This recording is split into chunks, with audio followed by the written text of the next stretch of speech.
Okay. I'm not ready, but I want to make an announcement. Yep.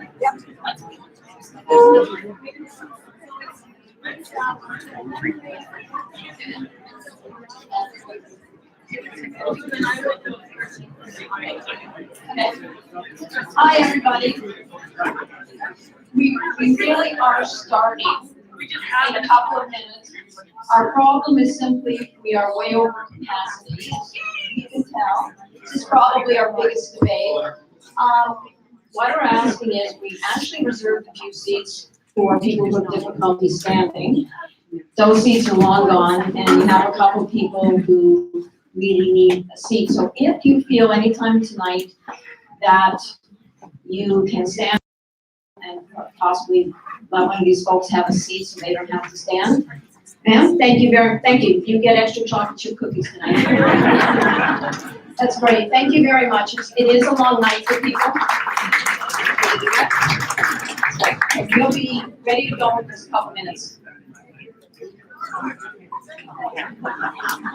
Yeah, you know what?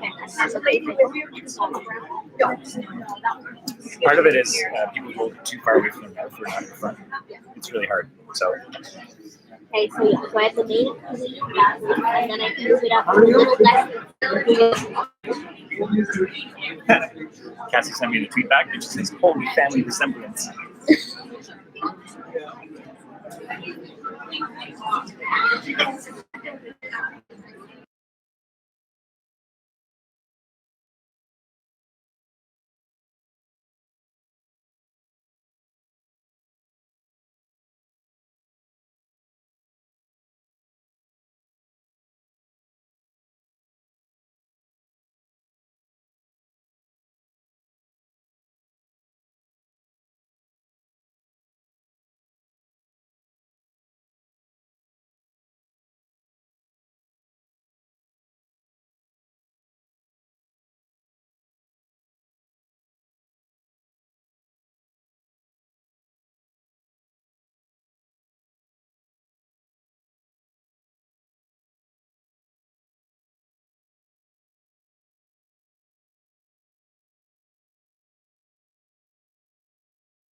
Are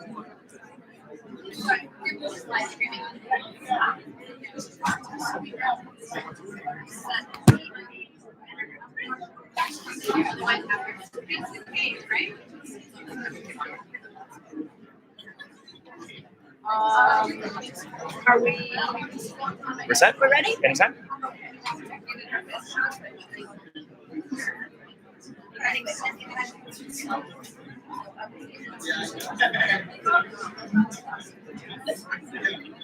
Can I just take anybody's mic again? Yep.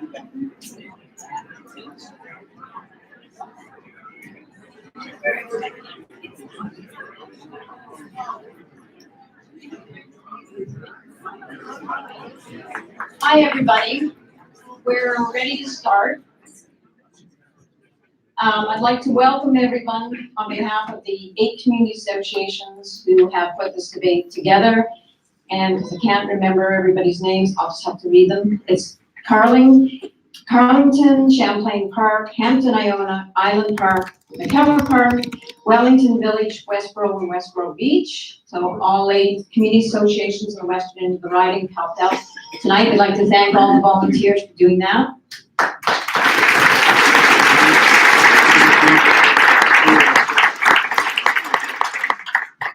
Just a quick digression.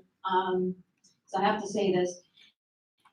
Many of us have been doing these debates for, well, easily 10 debates. And I personally have a recurring nightmare every single night, the night before one of these debates. And we've done provincial, municipal, and federal. And my nightmare is that I get here, I don't get here at 7 o'clock the night of the debate, and the room is completely empty, except for me, all the candidates. I have to sit for 2 hours and come up with questions. So I'd just like to personally thank everybody for coming out tonight and proving me wrong.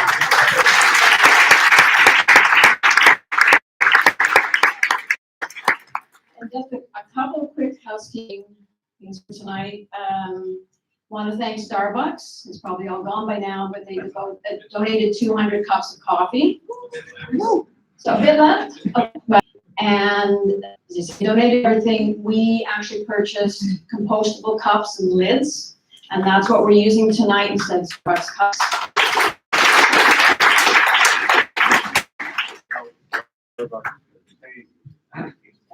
And there is, or there was, 100 homemade chocolate chip cookies and some fantastic squares and brownies. Are they there? They're gone? Okay. Okay. It won't be, you're right. And you people, especially because you're way over there, you probably can get anything. Which leads me on to my next thing, which is there are 2 accessible bathrooms, if you get out. You take that exit, they're around the back, okay? And then fire exits. We have 5 fire exits tonight. One there, it's like on the airplanes, one over there, one over here, one at the back of the building, if you take that exit, and 2 on that side. All 5 will get you out of the room in the event of an emergency.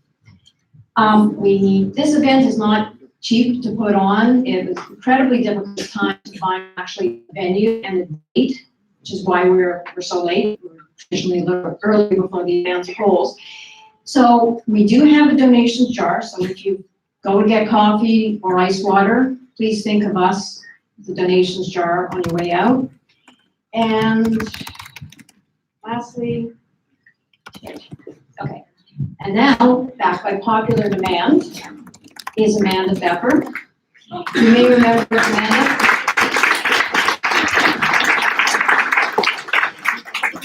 Amanda has very ably moderated our provincial, federal, and our municipal debates over the years. We ask her back because basically we have excellent response from the audience and the candidates to how she moderates the debate. You'll see she has a set of rules tonight, but she has a lot of leeway discretion, how she wants to continue and go on with the debate. There'll be some rapid fire rounds tonight, a few other things to keep interest, and of course the popular standing up and asking your question at the microphone. Just to let you know one thing about Amanda, she's 25 years as a TV journalist, CBC radio and TV journalist, and in the last week, just to show you her versatility, because I was trying to reach her a lot by email, I could always tell when she'd be around because I'd hear her on the radio. In this past week, I heard her do local news reports. She did the noon provincial talk show, which goes all across the province.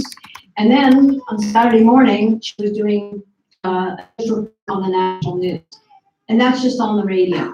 So I don't even know if you're on TV this week. Anyway, I'm going to turn it over to Amanda. And again, thank you all very much for coming tonight. Thank you very much. I come back for the debate, but I stay for the cookies. I just find it incredibly moving to see how many people are here to take part in this debate and how many candidates want to put their names up and take part and compete in this. I think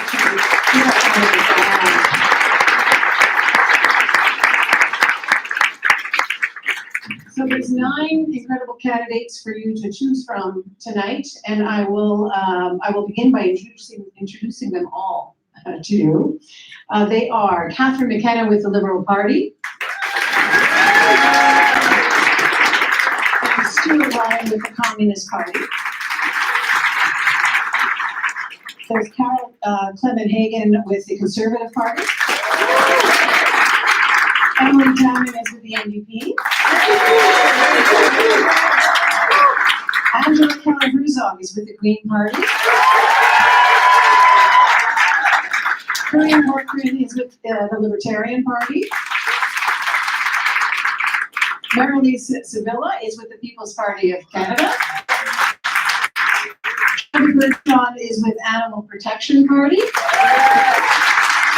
And Chris Jones is our independent candidate tonight.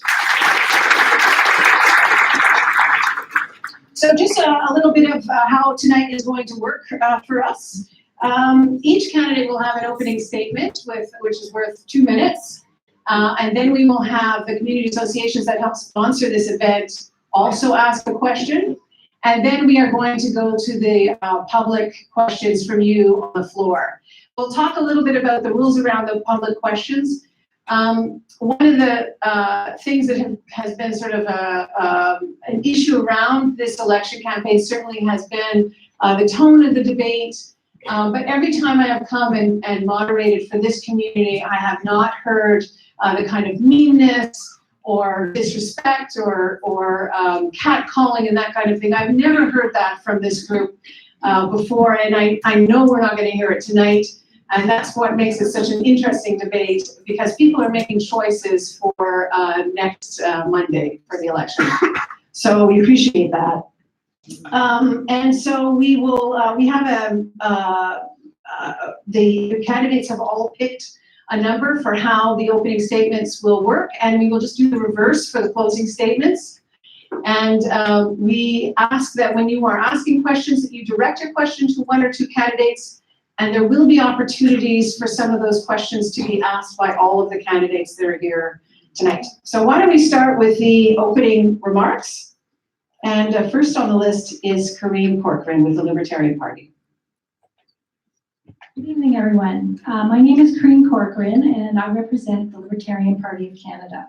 I want to thank the organizers for including me in tonight's debate. This is the first community debate where I actually have a seat at the table. I also want to thank you all for attending, and I appreciate you taking time out of your busy lives to listen to a variety of political views. I am disturbed by the lack of accountability within our governments and the blatant lack of respect for taxpayer dollars. Partisan politics has reached a peak, and respectful dialogue between opposing sides no longer exists. I see Canada as a family, albeit a dysfunctional one, that needs a vision to hold us together. This has been lacking for decades and has led us to be very narrow-minded in the way we support the issues. We come together when national sporting events unite us, but our day-to-day rarely extends beyond the end of our street. When one part of the country hurts, we all hurt. Today, you're going to hear many promises that will cost a lot of your money to implement, with no guarantees of successful execution. Ask yourself 2 questions when a new program or initiative is proposed. Is this needed? And is the government the best option for providing this service? The Libertarian Party of Canada wants to give people the right to control more aspects of their own lives. We don't think the government should have advantages over private sector. We want all people to have the opportunity to make better lives for themselves. The Libertarian Party of Canada is offering that kind of change this election, the kind of change that will collectively make Canada a stronger family. Thank you. Two tonight is Shelby Bertrand with the Animal Protection Party. Good evening, everyone. My name is Shelby Bertrand. I'd like to also thank our organizers for inviting me to my first ever debate. I'll also start by acknowledging that we're here tonight on unceded Algonquin territory. And finally, I'll start by introducing APPC as Canada's only federal party to bring the lives of non-human animals to the arena of traditional politics. We're the only party promising the end of factory farms and the use of Ontario's pets in research. I'll also introduce APPC, though, as a party like any other robust yet still growing platform addressing more and more facets of Canadian life. We're a pacifist party that wants to see Canada with universal pharmacare, proportional representation, universal basic income, and equal quality of life in Indigenous communities. Canada has been and is proud of its long-standing image on the world stage as a peaceful and progressive country that puts right and quality of life above all. This Canada is one I love, but myself and other Canadians are becoming too aware of a growing gap between this image and reality. Our age of such mass availability of information has given Canadians a healthy suspicion of the status quo. People are learning how much of our country's current infrastructure is driven by connections of money and power and self-interest. Sadly, this single thing describes the shared roots of several impediments to progress for Canada, like the active concealing of greenhouse gas emissions of animal agriculture, which account for over half of emissions worldwide. If we stopped all transportation and human utilities immediately, we would still surpass our 2030 limit of greenhouse gas emissions. Or like growing class inequality fueled by our misleading paradigm of economic growth and GDP as markers of quality of life. Finally, the continued funding of the fossil fuel industry in a time when we need to be investing in industries that take us in the opposite direction. These nicely capture the personal concerns I've built my campaign around, ending environmentalism's history as an ableist, consumer-based movement and unearthing the shared roots of Canada's most pressing issues. Thank you.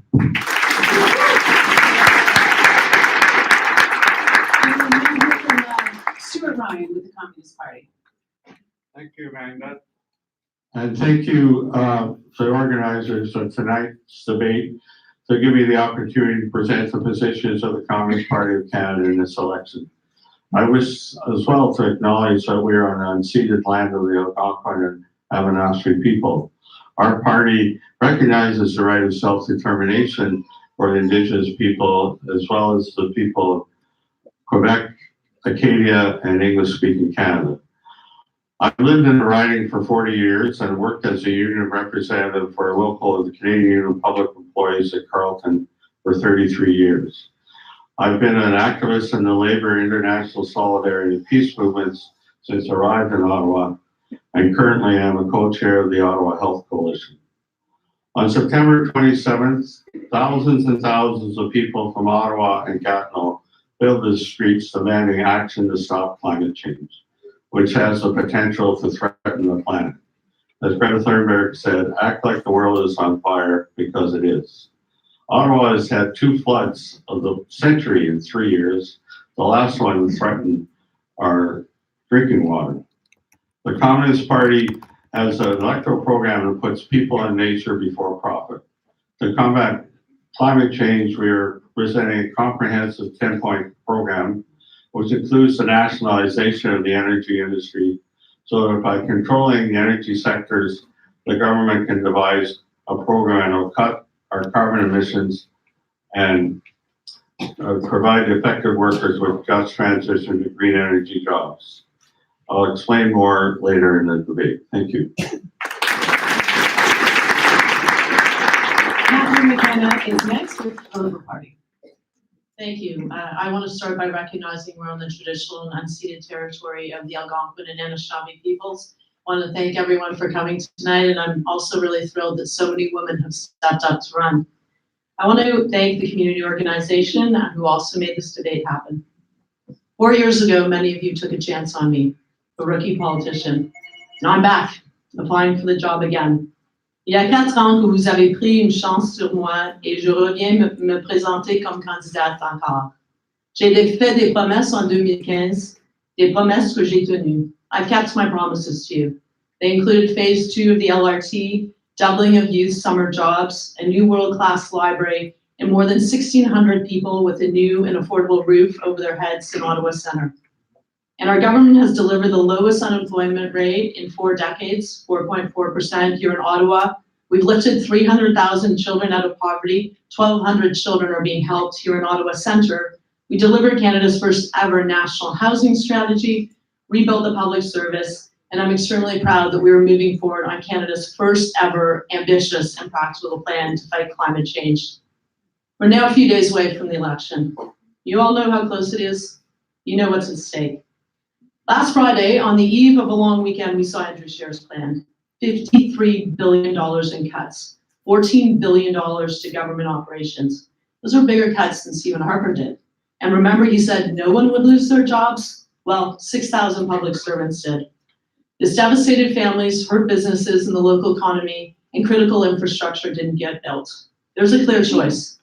Go back to the days of Stephen Harper, or choose to move forward and build a more prosperous, inclusive, and sustainable Ottawa Centre and country. I look forward to continuing this discussion with you. Merci.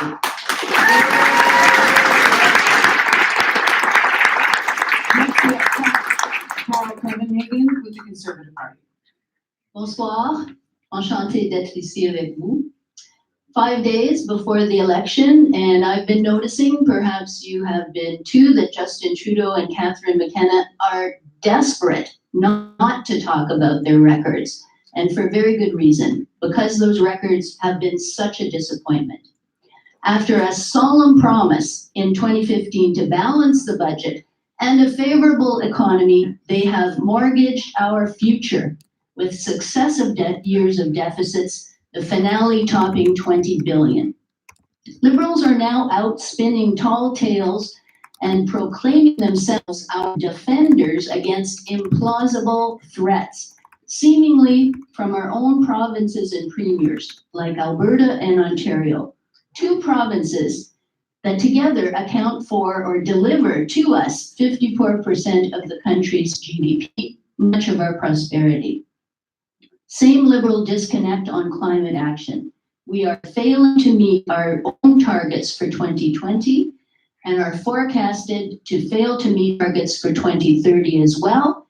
Yet Liberals claim we're going to be net has failed in her prime responsibility as minister, which was to work constructively with the provinces and territories to reduce greenhouse gas emissions.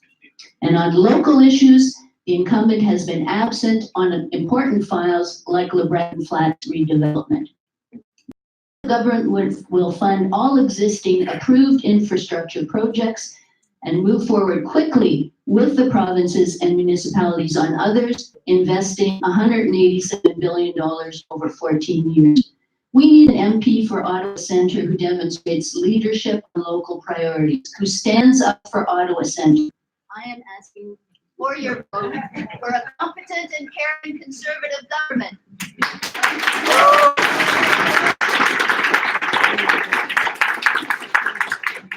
Chris Jones now with the Independent Party.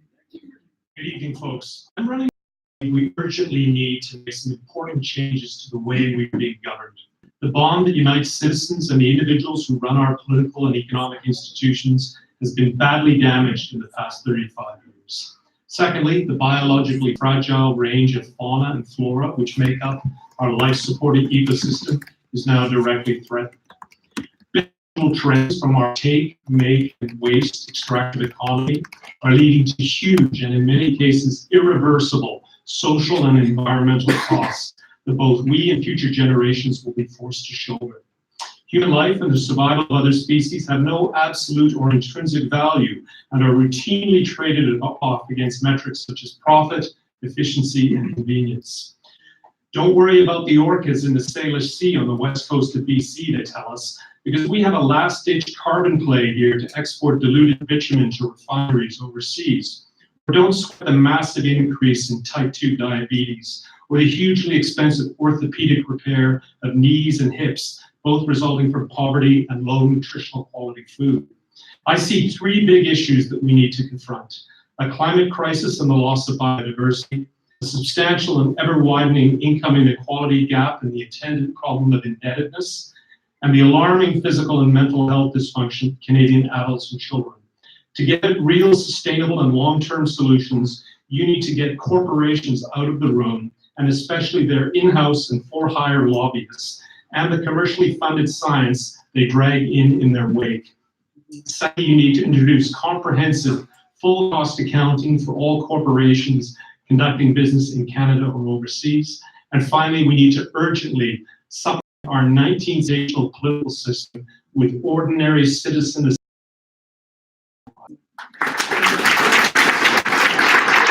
Bonjour tout le monde. Mon nom est Angela Keller-Herzog et je suis candidate pour le Parti vert ici, sur le territoire non cédé des Algonquins.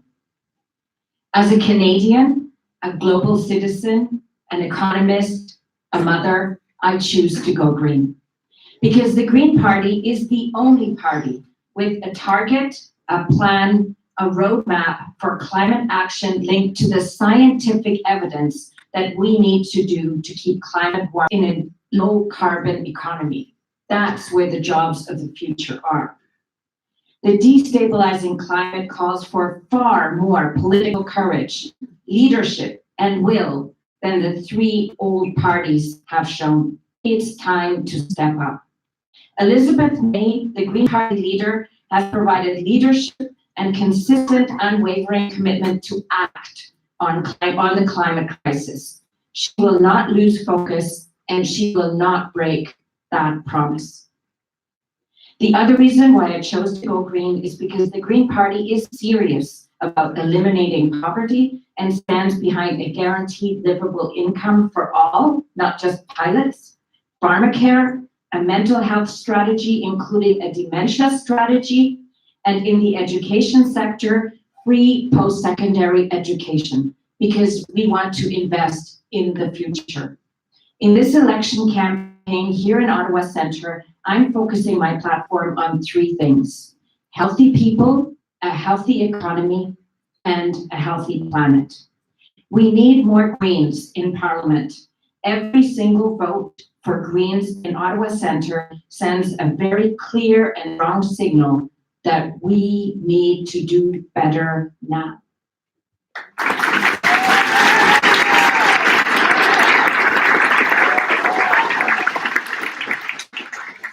Emily Tam, MVP. Thank you. I'd also like to acknowledge that we're gathered on the traditional, unsurrendered, and unceded territory of the Algonquin people. Bonsoir et bienvenue à toutes et à tous. Merci pour votre engagement enthousiaste dans cette élection. So I got a letter the other day. It's from Catherine McKenna. It's addressed to me and my family. And it starts off in the very first paragraph with the words, "An election victory by Andrew Scheer will usher in," and then it goes on for half the page, half the letter actually, trying to sell me on how bad Andrew Scheer is. Now, it may not surprise you to know that I don't need persuading on that point. And as it turns out, neither do the overwhelming majority of people in this riding, which hasn't voted Conservative in 40 years.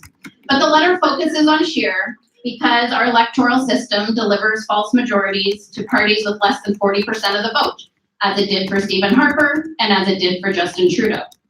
But do you remember the countless times we were told by Justin Trudeau that it was time for that 2015 would be the last first past the post election? And yet here we are today, and Justin Trudeau and Catherine McKenna are using that very same system, the system they betrayed us by maintaining, to try to get you to surrender your vote to them out of fear, instead of using your vote as an expression of hope and optimism for the future. I want people to be inspired to vote for me and for the NDP and our vision of what Canada can become. I want to stop subsidizing big polluters and invest instead in renewable energy and transit on a massive scale to combat the climate crisis and build the sustainable economy of the future. I want to do more than say that housing is a right, but build 500,000 units of affordable housing across Canada so that everyone can live with the dignity of a safe place to call home.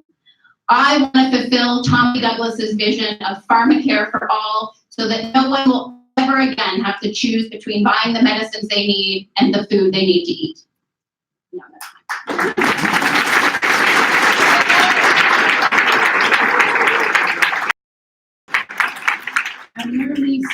is with the People's Party. Thank you to the organizers for having this debate and to all of you who are here today. As mentioned, my name is Mary Lee Sevilla and I'm the candidate in Ottawa Centre for the People's Party. In 5 days, for those who didn't go to the early voting, you guys will have to make a decision on the 21st.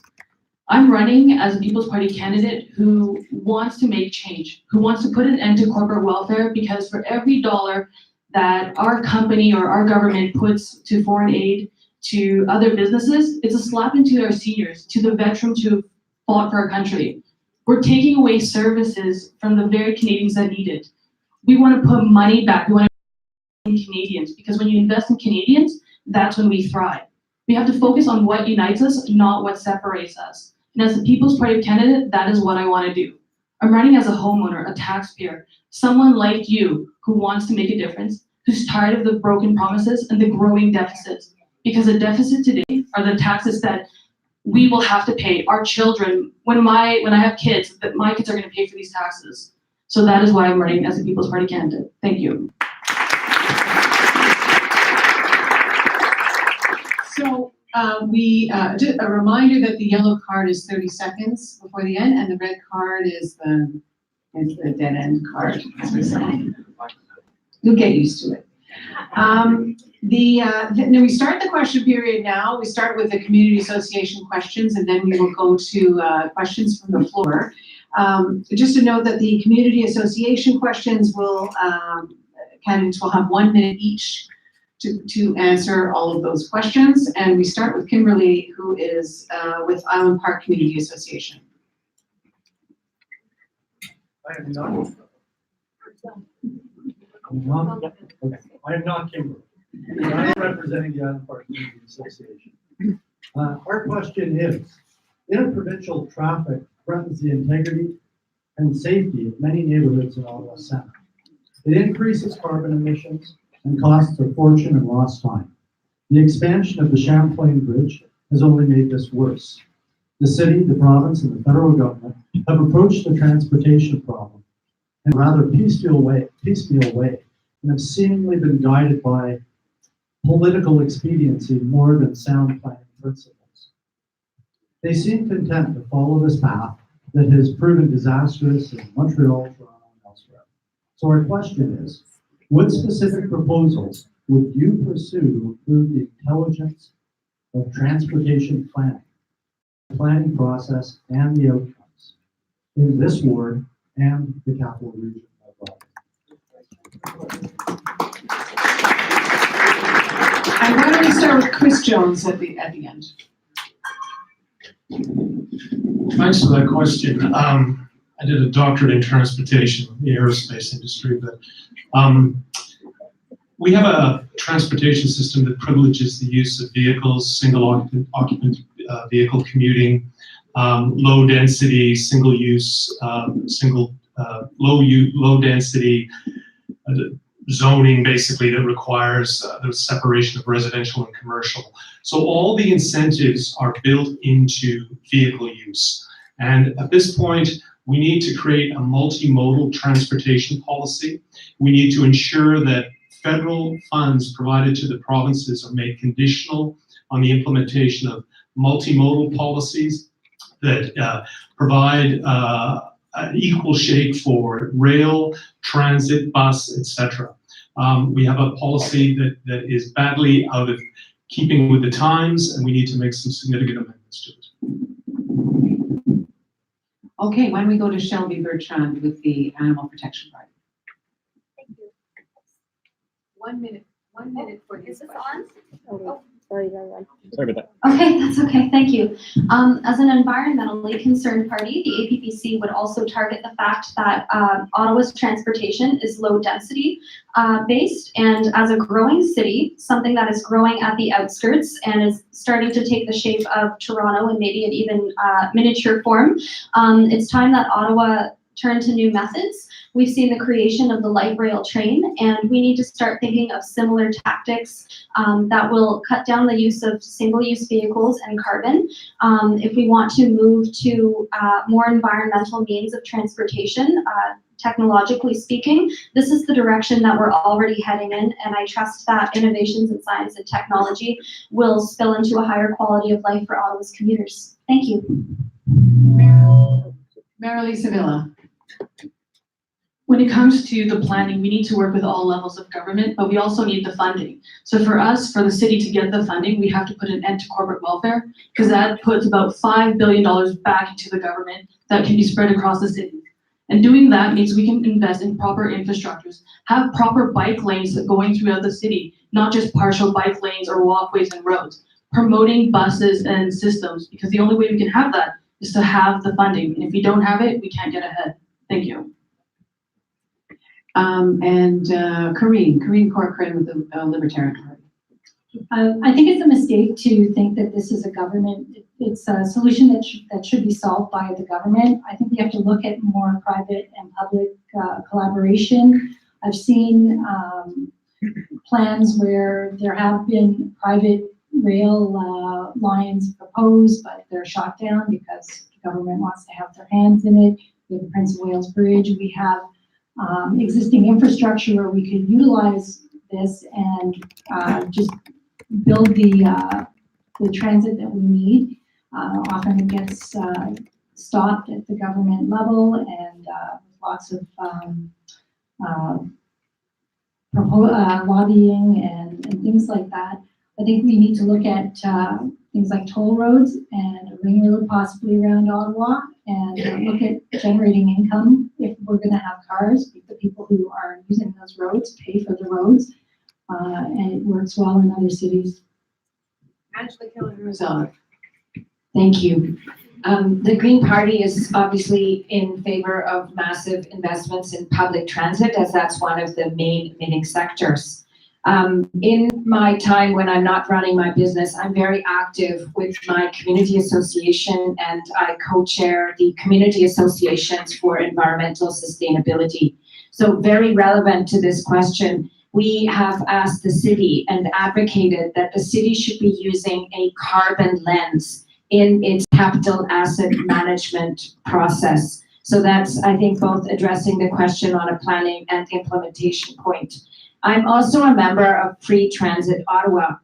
We see a picture where, looking at things from a rider perspective, we have a transit system that's proposing to ever increase the fares and is also looking at ever declining ridership. So this doesn't seem very smart to us at all. So we think that we need to make public transit affordable, aiming for free public transit. Thank you, Angela. Emily Tamman. Political expediency over sound planning practices in Ottawa? What? Yeah.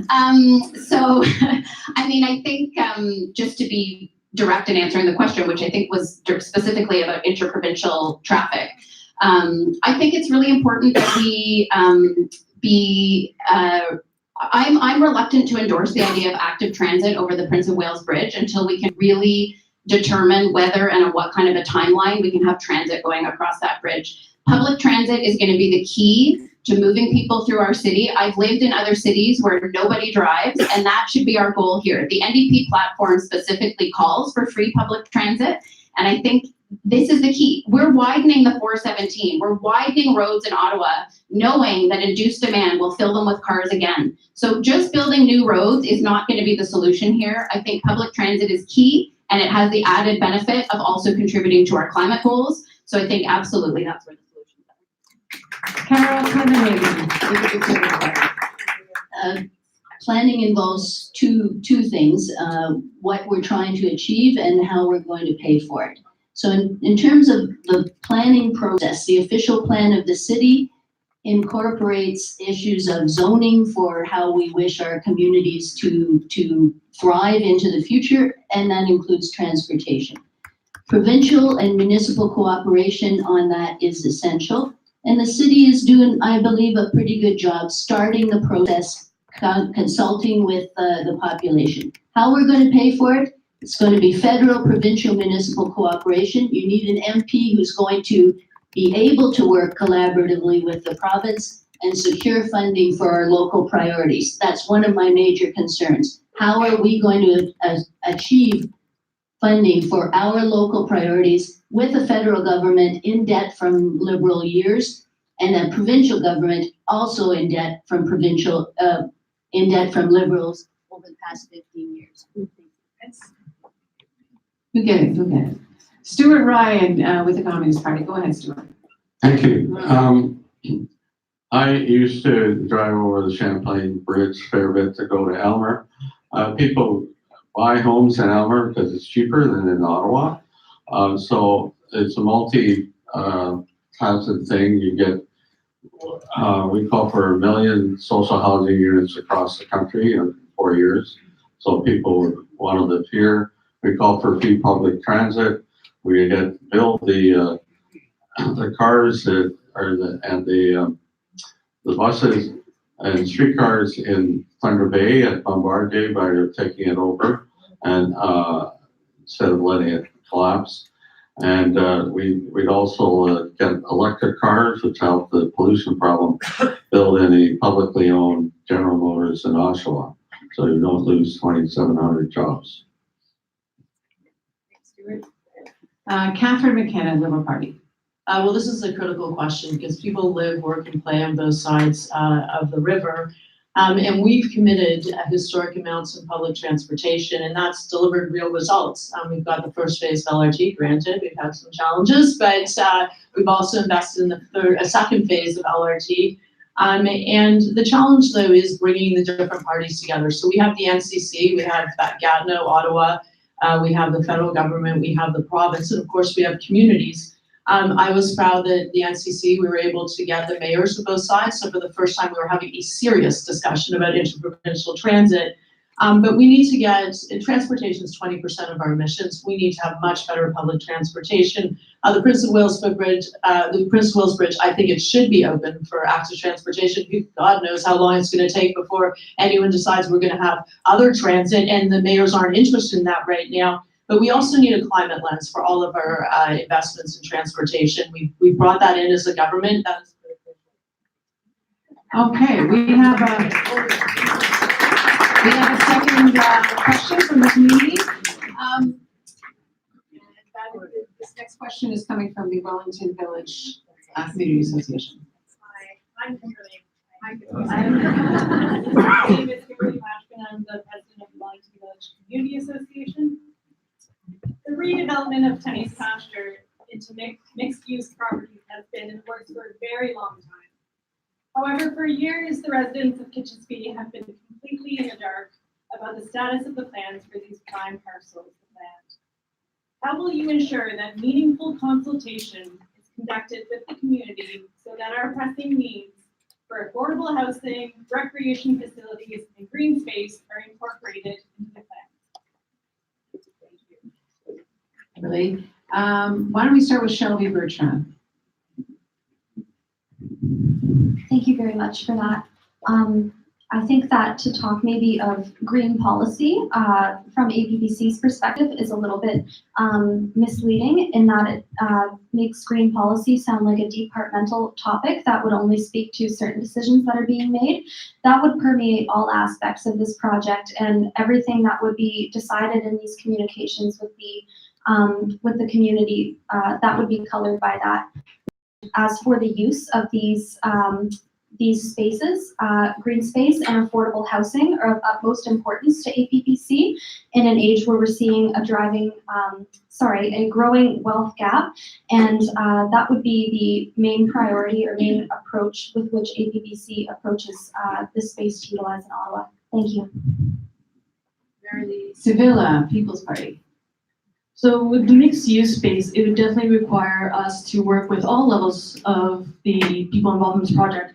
And taking action, because talk is cheap. We can have the consultations, but if we don't set clear guidelines and deadlines, nothing gets done. So it'd be making sure that we actually take action, secure the funding, and get going and build these affordable housings, ensuring there is a green space, and that when we say affordable housing, it is actual affordable housing, not almost $1,500 for a one bedroom, because that is not affordable housing.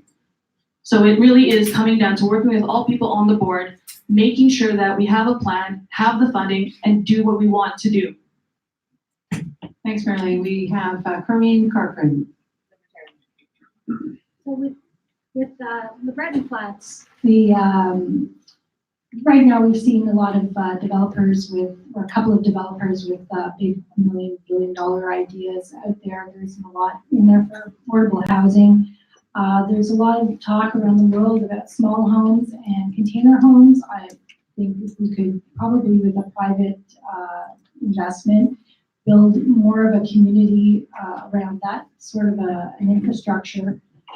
We also have to, one of the things that isn't usually in the conversation, and I question that with the parties that are supporting environmental needs, we aren't hearing much about putting actual solar panels or wind or any kind of environmental facilities on that land. And I have to question why they're willing to do those sorts of things for putting them in the rural areas, but we're not willing to look at those every day in our cities. So we have to find Thanks, Angela. Corinne, now we have Angela Keller-Herzog with the Green Party. The beginning of the question. I think that many of us here started our comments about how we are on unceded Algonquin territory. So I would suggest that some of the consultations should include, yes, the community association and residents, but it should also include other stakeholder groups, including First Nations, because we're spending an awful lot of time talking about nation to nation new relationship, but what are we actually doing about it? In terms of the affordable housing objectives, which we're also saying we have an affordable housing crisis, what I would propose is that some of the land should be put in a public trust. So rather than privatizing the land, let's put it in a public trust and then have dedicated nonprofit and cooperative housing that will create rental and nonprofit housing. And I've also called for an urban canopy of at least 40%.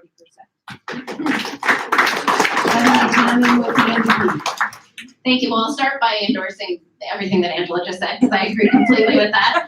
And I know your question was in part around consultation and engagement with the community. And I'm a past president of a community association as well in Old Ottawa South, and I've attended, like many of you in this room, I'm sure, countless public consultations when they're good enough to hold them. And then, of course, we often leave wondering whether we were even listened to. And so I think I've certainly experienced what it feels like not to be consulted adequately. And I think it's important that these consultations be ongoing and iterative, with feeding back into the community, and a back and forth that's taking place. I certainly share the priorities that you've set out and would, gladly champion things like affordable housing and green space and recreational space. And we know with the potential loss of Tom Brown Arena how important that's going to be.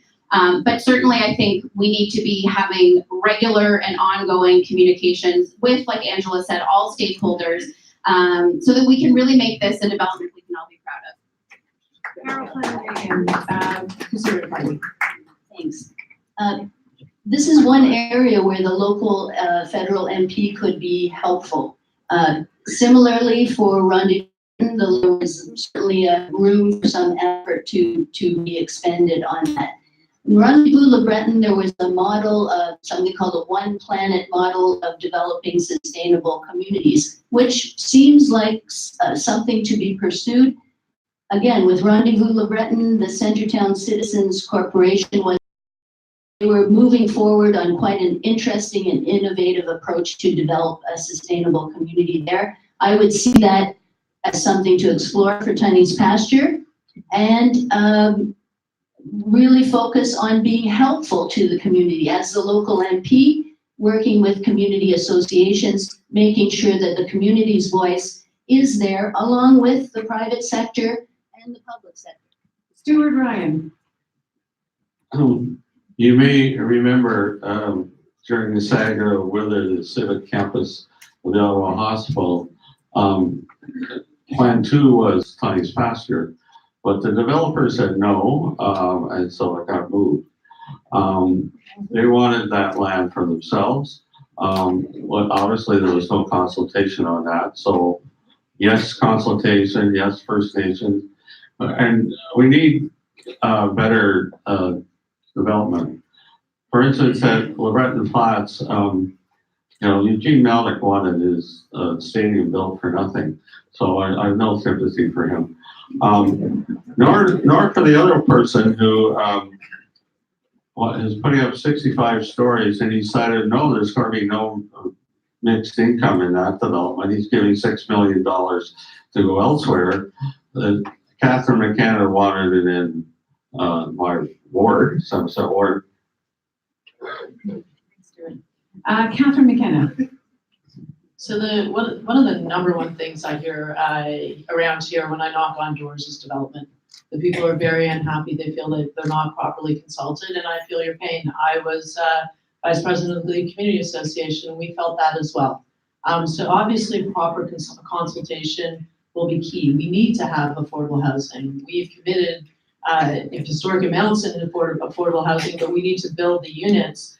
We also need to make sure there's good childcare there. Galerie Tanis is there. It plays a very important role. Of course, green space. It's on the LRT, so I think there's a huge opportunity.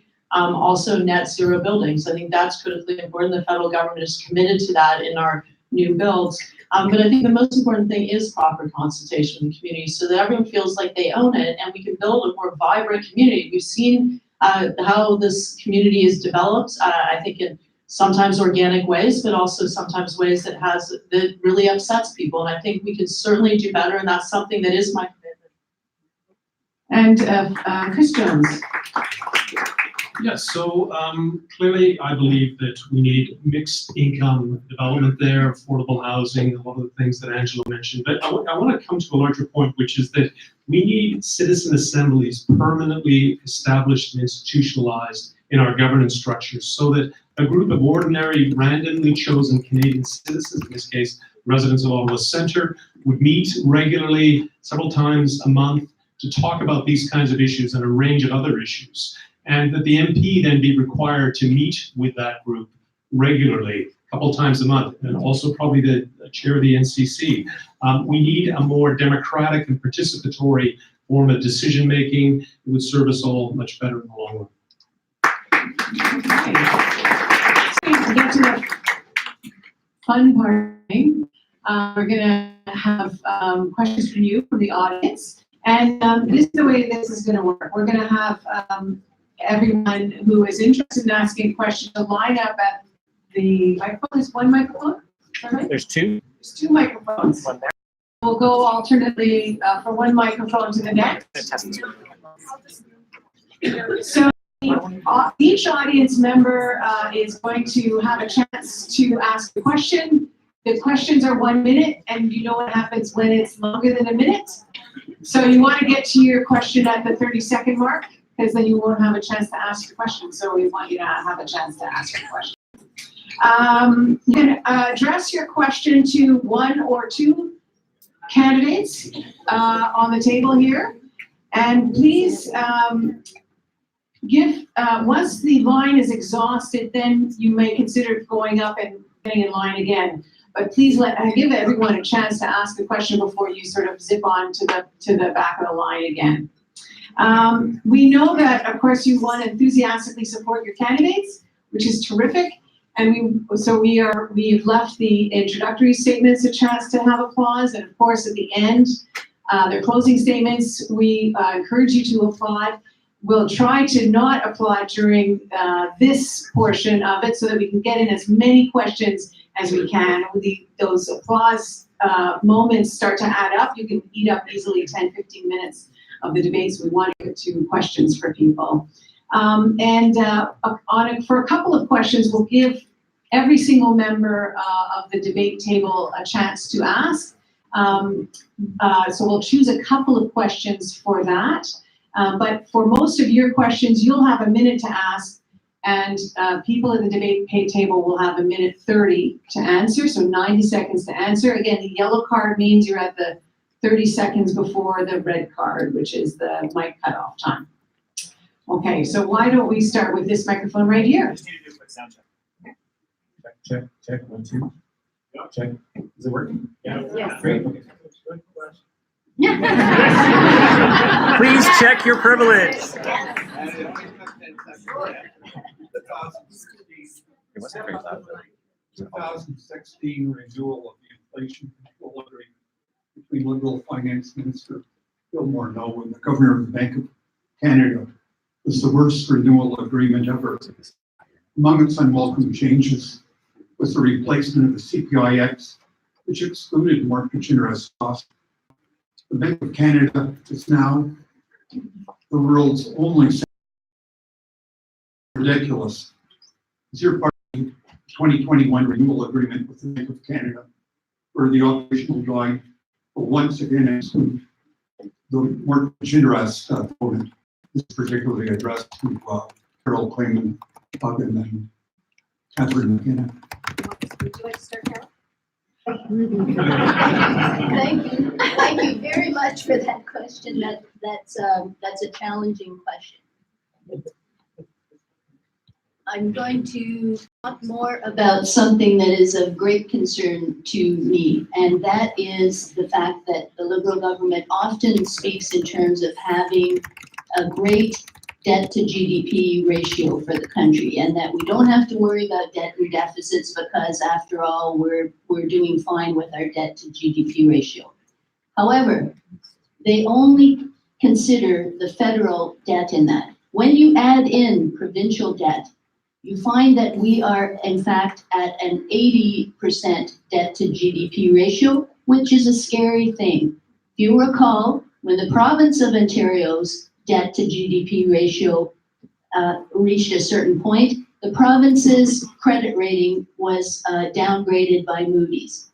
So I'm concerned that we have a federal government that seems quite happy to only give the public a certain portion of the information that is actually misleading us as taxpayers concerning the actual state of vulnerability of our economy. That's something that we should all be concerned about. Catherine McKenna. So I'll be perfectly honest, you know way more about this than I do. I did do economics, but I can't answer your question. So I'm certainly happy to stay down and understand that the net debt to GDP ratio is good. I will tell you that when I talk to folks, that they're happy to see we have the lowest unemployment, 4.4% here in Ottawa Centre. In Ottawa, do we need to do more? Of course. I'm happy when they say we've raised 1 million Canadians out of poverty, including 300,000 children. I think Canadians are happy, and here I know people are happy when they see investments in critical infrastructure. But let's be clear, this is all at risk. The Conservatives want to cut. We just heard. We heard on Friday of the long weekend. While you guys were thinking about what you're going to make for your Thanksgiving dinner, they put out their plan. Their plan to cut and cut and cut. And we know what that meant to Ottawa Centre. It meant jobs, probably a lot of your jobs. Draft. That was the thing I heard it when I came into government. Deficit reduction action plan. But that was actually people, and that was services, and that was a lack of investment in infrastructure. We have done important things that have improved lives, and I'm proud of it, and we need to continue that. We do not need to go back in time to the Harper days where it's not compassionate conservatism, it's regressive conservatism. Thank you. So we're going to go back to the microphones. And I'll ask if you were volunteering for a campaign, that you actually tell us that you were volunteering for a campaign if you're going to ask a question. And we'll go to this microphone right here. Hi, my name is Nira Dufresne. I'm volunteering for a campaign. Wasn't hiding at all. I've got 5 buttons on. But I'm asking the question as a retired high school teacher who has spent a lot of years trying to encourage young women to become involved in public life in their high schools and then past high school. And so I'm particularly addressing this question to Minister McKenna. She mentioned at the beginning in her introduction about the importance of women in politics and that we have so many women running in Ottawa Centre. So I just want to reiterate a question that was asked by a young woman at the Carleton University debate, which I didn't think was answered. I don't recall that you answered it very satisfactorily, so I'm asking it again. And that is, do you believe that Jody Wilson-Raybould was improperly and unethically pressured by the likes of Justin Trudeau and Jerry Butts and Michael Wernicke to grant a deferred prosecution agreement to SNC-11? And if so, why didn't you speak up as did the highly respected Treasury Board President Jane Philpott? And if you don't think so, If you don't think she was improperly pressured then by these men in power, I'd like to know what you think was happening there. And, so Councilor McKenna will answer, but we'll also get the Green Party candidate to answer as well. So do I think there were mistakes made? Absolutely. But I will say the same thing I said in the last answer. I think putting everything on gender does a disservice to Jane Philpott, to Jody Wilson-Raybould, to myself, and other women. There is a very important question. It is the role of the Attorney General versus the Minister of Justice. That we had Anne McClellan, another very strong woman who was a former Minister of Justice and Attorney General, do a report. That report has a number of measures that I believe absolutely need to be implemented so it never happens again. But I don't think a measure of whether you're a strong woman is always day for climate action, including 6 premiers who are male. But that's not because I'm a woman, because that's because I believe in climate change and I believe in climate action. I think it puts a lot on women to always be wearing this hat that you're a woman. Having said that, I am thrilled that so many women have stepped up. I've helped women across party lines. I will continue to encourage them to go into politics, even though it is extremely difficult sometimes, and even though people do attack you because you're a woman, like calling me climate Barbie. But in this case, there are lessons to be learned. I will take that on, and I will ensure that we implement all of the recommendations in that report. Angela, let's get Angela Keller-Herzog first. I think there's 3 points I'd like to make. Sometimes when something happens, I think a good question to ask in terms of framing it is, would this have happened if the person had been a man? So I think that some of those phone calls which were shared with the public, some of that pressure, I think that would have been applied very differently if the Attorney General had been a man. I think second of all, I think we're all aware that there's issues about rule of law and respecting our central institutions that were not respected by the Liberal government, and this is a big deal. The third issue is that the whole affair really unpacked how Canadian government works with the old parties, and I would include both the Liberals and the Conservatives. The fact that SNC-Lavalin was basically able to lobby so effectively that the legislation for the deferred prosecution agreements was introduced into Canadian law. That these corporations can write laws to suit themselves and their interests is, that's the reality, and that's what we have to change.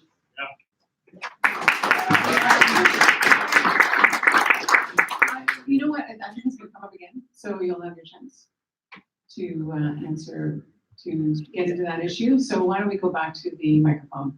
Go ahead. Thank you. 2 quick questions. The Phoenix Pay system affected 50% of Canada's 290,000 civil servants. It's estimated that it will cost us another $2.2 billion by 2023. This year, the current government named 3 companies that will compete to fix the system and replace it at a yet to be announced cost. What is your party's plan and specific time frame for fixing this fiasco, once and for all, and at what cost?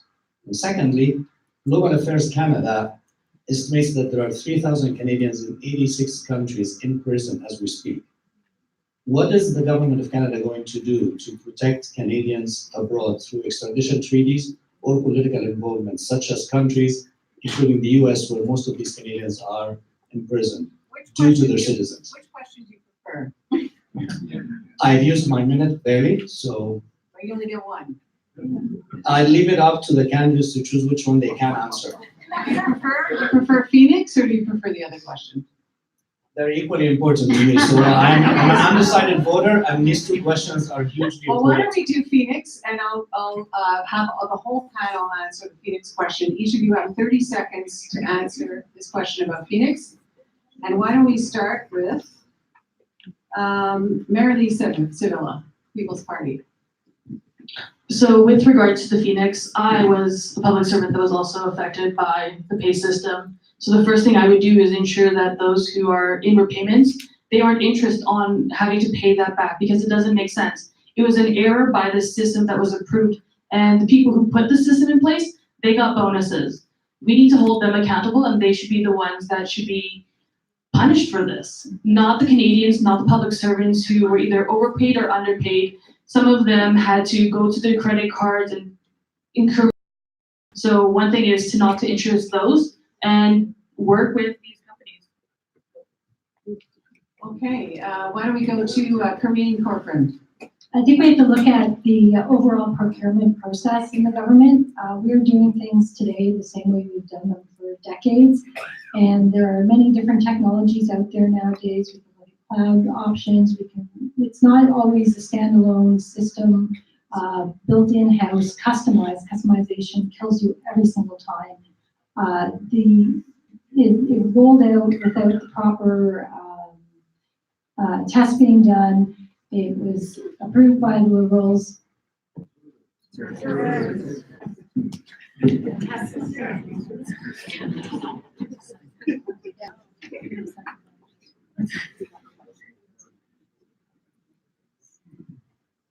Okay, sorry, are we, next is Angela.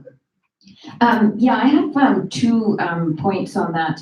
I think first of all, we should look at best practice by other OECD countries. So, I mean, let's see what's working in Germany, what's working in Australia, etc., so that we can provide a best benchmark of framing.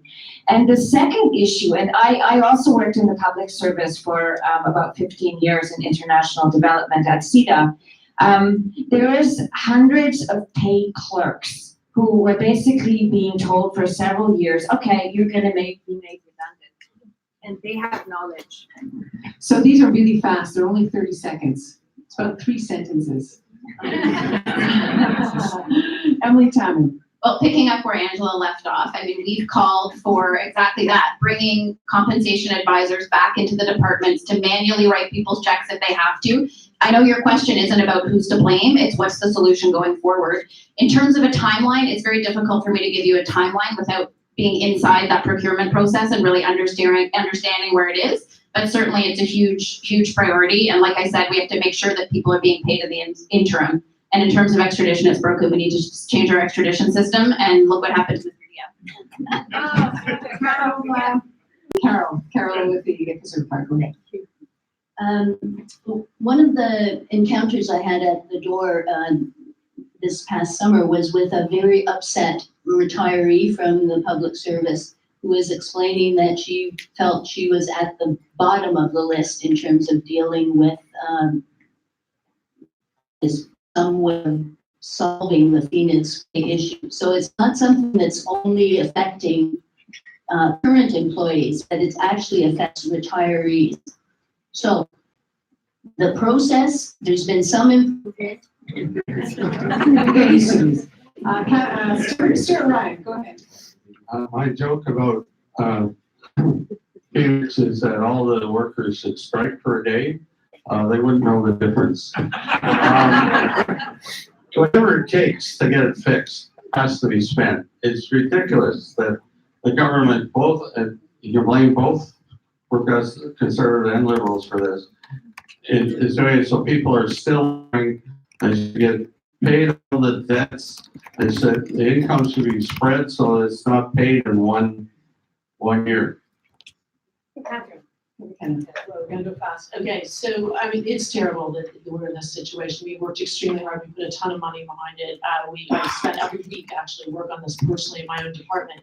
But the reality is, be concerned, because Conservatives, what they did is they both cut savings up front while not investing the right number of people. That's not an excuse why we haven't solved it. It's just an extremely hard thing. The procurement process, Green is right, that we need a new procurement process for the new system, which is what we're doing. That's why we have 3 companies. That's why we're iterating. We're not doing any custom work. It fails, and we cannot have failures like that. And Chris Jones. Yeah. The culture of the public service at one point put a focus on quality delivery, meeting issues around public equity and so on. This is a classic example of both parties having embraced sort of the tenets of neoliberalism, ideologically driven solutions, assuming that the vendor in this case would come in and provide them with a cookie cutter solution. That's a misplaced faith in the inherent efficiency of some of those entities, and I think we ought to look at those things incredibly skeptically. And Shelby Bertram. As an ex-public servant of 6 years who was personally affected by Phoenix for about half a year, the greatest thing that stood out to me was how much of the burden and work was put on the part of the affected person in trying to clean up the mess. Every time that you make a phone call, which you have to do, you have to hound the workers, I found. It's a different person that picks up your file. You have to re-explain, pieces slip through the cracks of your story, and you really have to approach it in a driven way. And so I would boost the administrative assistance to get money back. Thank you. Well done. Well done, Ms. Ellis. Question over here.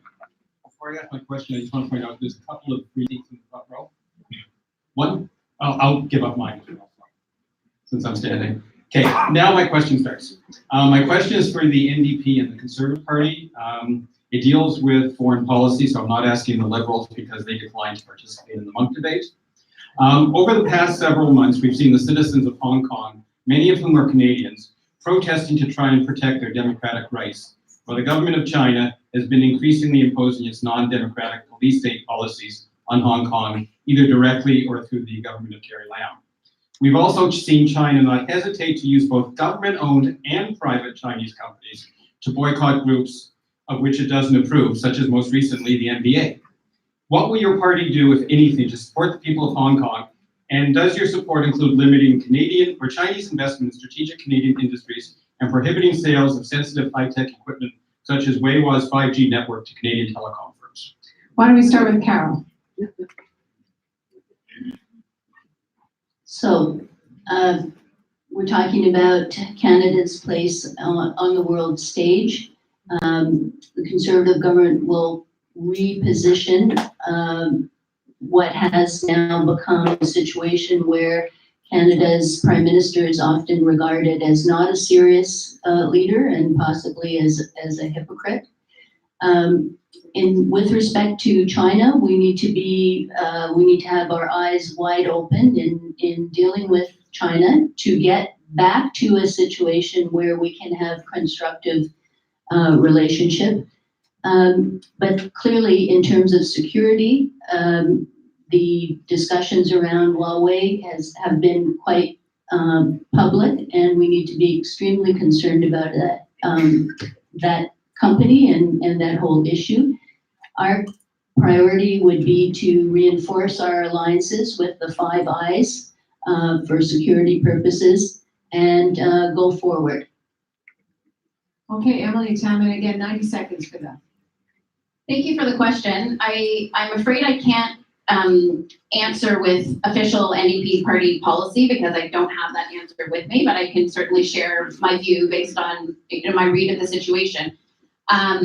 There's no question that the situation in Hong Kong is very scary, and that it's important that democratic countries like ours intervene in appropriate ways to support people on the ground. A concern that I have is with the long-standing obsession of our governments with trade with China, and with always trying to marginalize the human rights concerns. This kind of idea that we can have a business relationship and we can gently, urge reform on the human rights front, and that if we have these economic relationships, that somehow that will trickle down into the advancement of human rights norms. And I think what we're seeing right now flies in the face of that expectation that I think has been held by previous governments. So, certainly I've always been very skeptical of the idea of really actively pursuing trade with China for that reason. And in addition to the rule of law concerns, which also create big difficulties for companies that are Canadian companies that are trying to do business in China, as we've seen with the detention of a Canadian citizen. On Huawei, huge concern. Just to give, I understand the point you're trying to make by excluding Catherine McKenna, but because she gets the right to rebuttal for some of the answers that were given. So Catherine, we'll give you 90 seconds.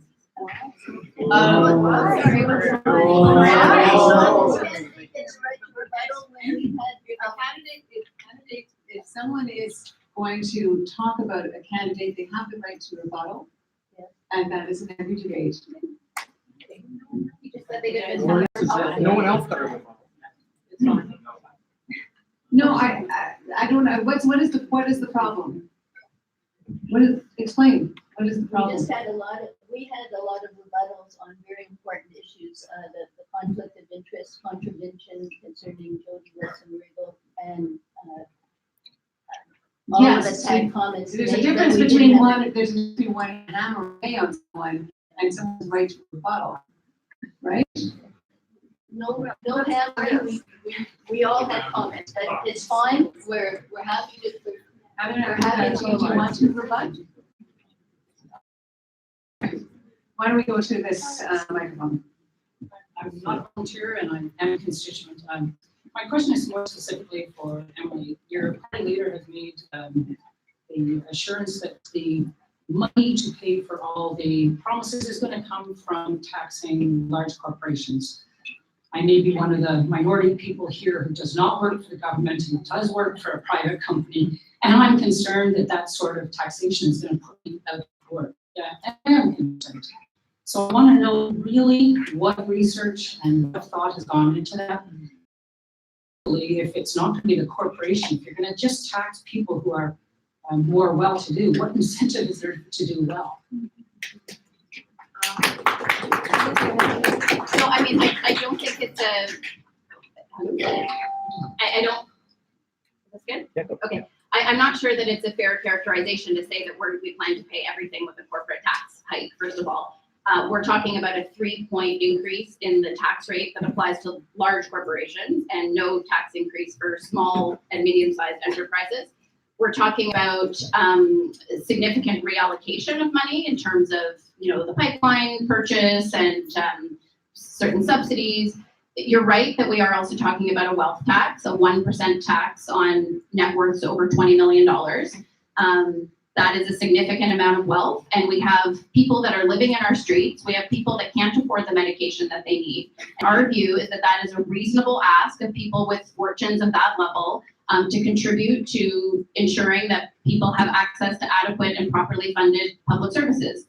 We also, my background is as a federal prosecutor specializing in tax evasion. So we also want to look at other aspects of our tax system that are privileging certain types of income over others to ensure that we have a properly progressive tax system and closing loopholes, some of which are by design and some of which are not. So the exploitation of the CEO stock option loophole, for example, we don't say that we want to close that down for startups. We know that that can have an important role to play in emerging industries and businesses, but we don't feel that it's appropriate for CEOs of large companies to be paying themselves in stock options just to change the way their income is taxed. It's nothing for the company to pay for what it's doing. Why don't we take a question? Thank you. Why don't we take a question over here? Hi, my name's Sarah. This is actually a question on behalf of my son, Dylan. So before I ask it, I'm just gonna thank you guys for the professionalism in which you've brought to this discourse. We watched the leaders debates and Dylan's impression was quite different. So I really do appreciate that. And on that note, this is for Catherine McKenna, but I open it to anybody else as well. What is it going to take to lower the voting age?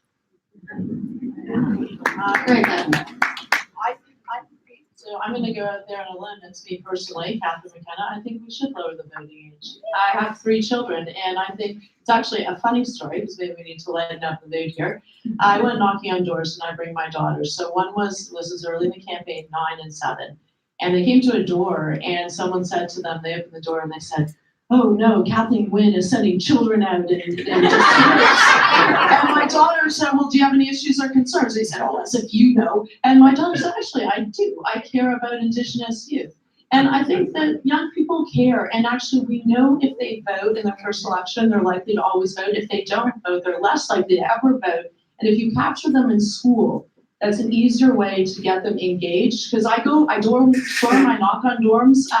A lot of university students aren't that engaged. I wish they were, although looks like the voter turnout has been great. But I certainly, Dylan, I'm in. A couple of party platforms actually have lowering the age to 16. So Emily, tell me, you want to take that? Thank you, Amanda Pepper. Yes, the NDP platform, this is not just me speaking personally, but our platform calls for lowering the voting age. And I think for a lot of the reasons that Catherine's articulated, I agree that we want people voting earlier. We want them voting while we're still in school. Some of us here had a chance to participate in a discussion at Fisher Park School recently, and that was one of the questions. And I just thought how wonderful that, you know, those kids are going to then go and have their own mock election. And I think it would be important. So we're talking about lowering the voting age to 16. But yeah, this is something that we're committed to as part of our overall package of electoral reform. It's the Green Party as well, is that correct? Yeah, I was also at the same Fisher Park question period. And one of the things that I pointed out is that I think the most influential world leader right now is 16 years old.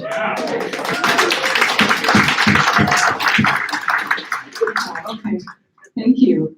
And good luck helping him shoot. Right here, go ahead. So my name is Sam Siddiqui, and I'm not a volunteer presently, but I am an activist. So my major concern is identity politics. That we have seen identity politics mostly in the GTA and in Vancouver. This question is for Emily Talent. All of a sudden has taken identity politics at 338 writings. The fact that his closer circle is giving most thought to the same ethnicity, that worries me. Where are we going to be when it comes to my kids voting? Are we going to be doing identity politics, or are we going to be doing politics the way we are doing it in this? So if you understand that. I actually don't. So- I'm sorry. Okay.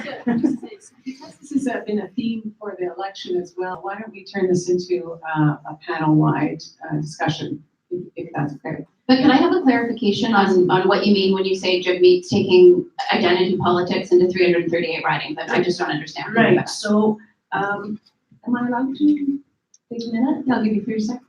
1 minute, please, because it's convoluted question, so I have to take that. So the fact that Mr. Jagmeet Singh came and won the nomination by a certain ethnicity, that is surrounding, that is true. And why am I not supposed to ask this question? Well, I think we get the point of what you're saying. Fair enough, then I would like to hear the answer. Okay, sorry. Well, I'm sorry, I just disagree with you. I don't think that's the case. I mean, I think and especially when you say 338 ridings, I just come to any event that Jagmeet has attended. We are proud to have the first racialized person leading our party. He is bringing all kinds of new people engaged into politics. I have a friend, a Jamaican immigrant, who's never once voted in Canada until this election because she says for the first time she sees herself reflected. She doesn't wear a turban. She's not sick, but she sees herself reflected in our politics for the first time. So, I mean, I'm not sure if what you're suggesting is that he's somehow catering to a certain ethnicity or something, but I really don't think that that's the case at all, and that certainly hasn't been my experience with him as our leader at all. So why don't we just twist the question a little bit and talk just for 30 seconds each, including Emily as well, a chance to talk about, a sense of how did identity politics get into this campaign? What are your thoughts about it in 30 seconds? And how we can improve politics in terms of how this issue, how we should be thinking about this issue when we go to the polls, for instance. Why don't we start with and Angela, did I start with you last time? I've already done. Have I started with you yet? I think it's me. Okay, Angela, go ahead. Oh, sorry, go ahead. I think we're losing sight of what Canada is, and that we are all immigrants. Most of us are immigrants to this country, and we have been working together for hundreds of years. And all of a sudden, in the last few, everything is divided. We have to ask why. I think we need to really reflect and stop feeling like we have so many differences. Angela now next. Sorry, go ahead, Angela. Okay, it's the real Angela now. In this experience of being a candidate, I've been learning a lot. And I think also in these times, we're learning a lot, and I'm learning things from my daughter also, who's 20. So we're unpacking what white privilege means, and we're understanding more about how colonial institutions are still well and alive in our society. And I think all of that learning is good, and we need to use it for us to create unity in Canada. Emily. I think the big problem that we have is that for too long, we have been leaving people behind. We're asking people to fight over crumbs, and it pits people against each other. And there are those opportunistic politicians, especially on the right, who are trying to take that anxiety and use it to pit people against each other. I think it's wrong. We're seeing such a rise in toxic rhetoric and hyper-partisanship in our politics, and this is just one manifestation of it. So everyone should be able to have, a roof over their head and access to the medicine they need. Great. Carol.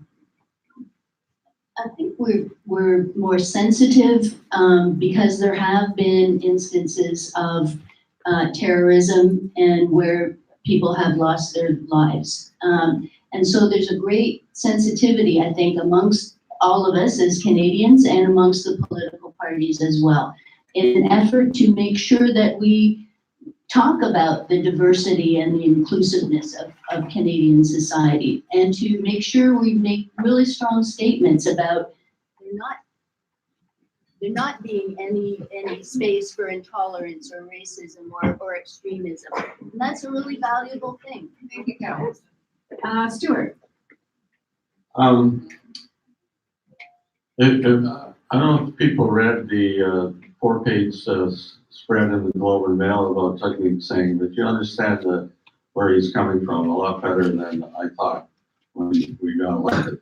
So our party welcomes refugees, we fight racism, Islamophobia. We think some people are exploiting the fact that refugees are coming from the United States.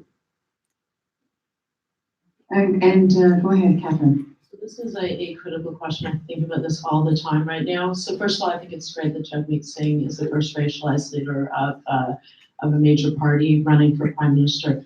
But xenophobia, racism, hatred is on the rise in Canada. It is not a Canadian value, but we've got two parties, People's Party of Canada explicitly, and the Conservative Party hanging out with rebel media, fostering this. And it is unacceptable. It is not Canadian. And the fact that the Prime Minister has to worry about his own safety is as a result of the rise of what we were seeing on social media, like mine right now.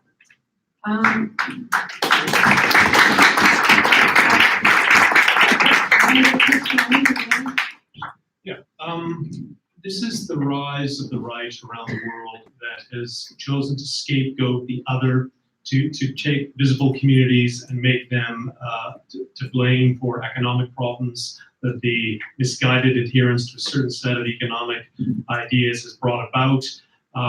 We're seeing it. I believe that this country is a multicultural country. My parents were immigrants. I'm married to an immigrant. I don't like the designation of kind of hyphenated Canadians. I just think we're all Canadians, and we should keep it that way. And Shelby. This is an issue close to my heart as someone who grew up in a rural area where people maybe didn't encounter different sorts of people that look and behave differently than them every day. And I later moved to the city as a young adult and encountered people with different stories and learned about the power of education. And I think these polarized views that we're seeing more and more of these days stifle fruitful discussion. It's also close to the heart of APPC members, I'm sorry. And Marilee. So I just want to say I agree with you, Chris, about the hyphening. It's Canadian. At the end of the day, we are Canadians. And when it comes to voting, don't vote because the candidate's a female or a male or a visible minority or for the LGBTQ. Vote on the policies and what matters to you, what is important, not on the identity. Okay, and just want to give Carol a chance to rebut statements that were said by Thank you very much. I think it's really important for us as candidates and to not say the kind of things that my colleague to the left here just said and accusing the Conservative Party of hanging out with a certain media. I don't know that media. I don't know that media, and I can tell you that the only media that the Conservative Party listens to, hangs out with, is the mainstream media that we all look to for intelligent, Correct information. Okay, got all of it. That's good. Do you like rebuttals now?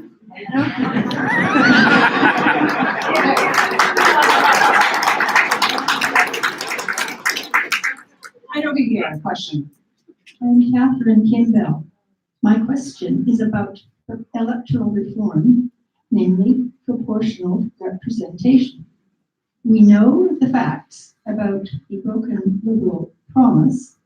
We also know that the Green and the NDP parties both call for electoral reform. They promise to move on that file.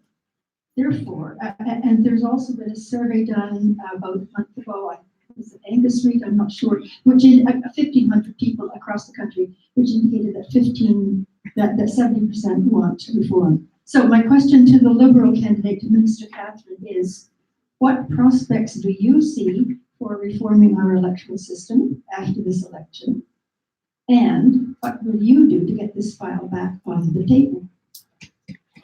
Catherine again. Thank you.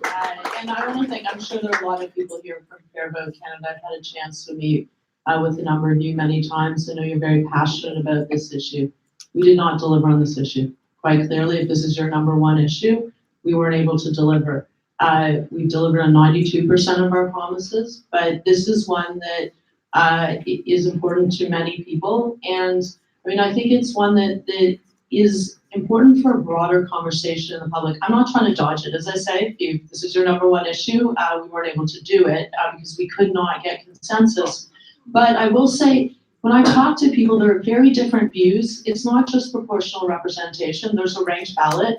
There's a question about whether you do a referendum. We've seen the challenges that this is critical to our democracy, that we do have to make sure that we are engaging the public in the broader conversation about democracy, about engagement, about making sure that we actually have young people voting. I think it is part of a broader conversation, but I'm happy to continue that conversation and work on this because democracy matters. I've lived in countries where people do not have democracy, that I've worked for the UN, where I've seen people die literally fighting for democracy. I think we're very fortunate here, but I think we have to be vigilant and we have to make sure people feel engaged. Emily, why don't I get you to answer this question too? Thank you.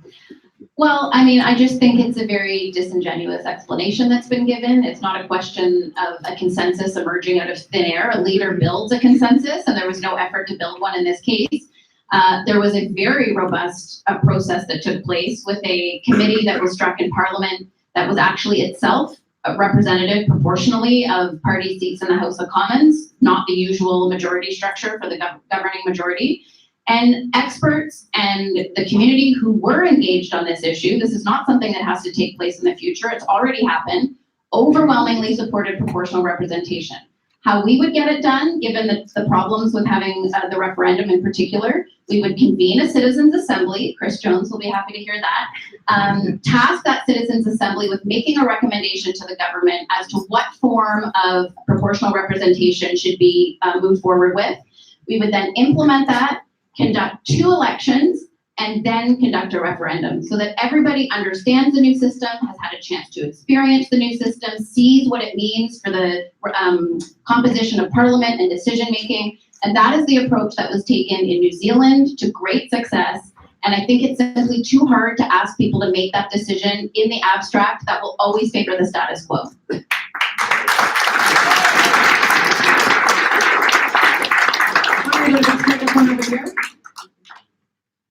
Hello, my name is Keith Strachan. I am a volunteer with one of the parties.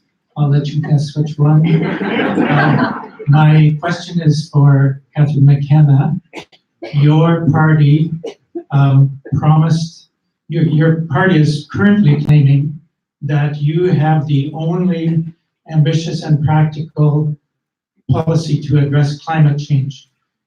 4 years ago, your party promised to stop subsidizing fossil fuel companies. According to what I'm reading, many different estimates of how much the subsidies to fossil fuels have increased, and these are foreign companies that are being subsidized from 3 billion up to somewhere around 20 billion, depending on what you into this. 8 out of 9 in the tax system fossil fuel subsidies. The great majority of subsidies are at the provincial level. Should want to do this. We have very big challenges, as you can see, with Alberta and Saskatchewan, where a number of the subsidies are. But to our plan, it's not me that's saying it's a good plan. I think it is a very good plan. I worked every single day on it, a year negotiating with provinces and territories, and now fighting to the death.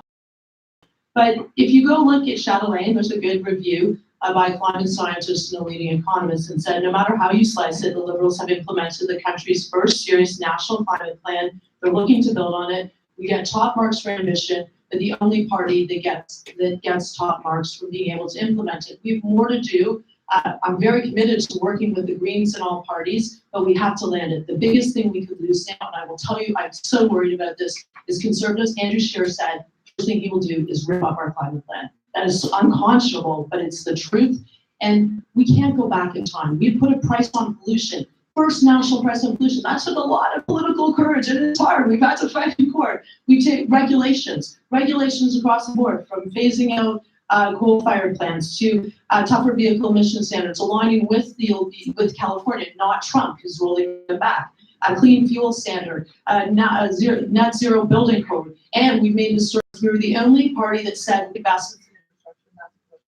Okay, I'm gonna ask, I'll give a couple of parties a chance to answer this. Why don't we start with the Green Party? Angela Kelly first. You know, if you told me a year ago that I would be running for federal, I would have said, like, wait, what have you been smoking, right?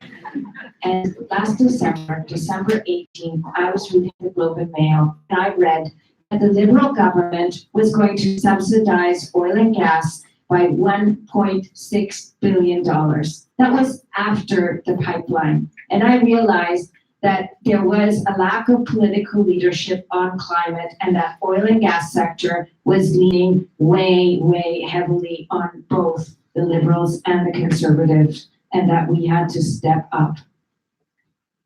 I want to ask Carol Clement-Hagan also.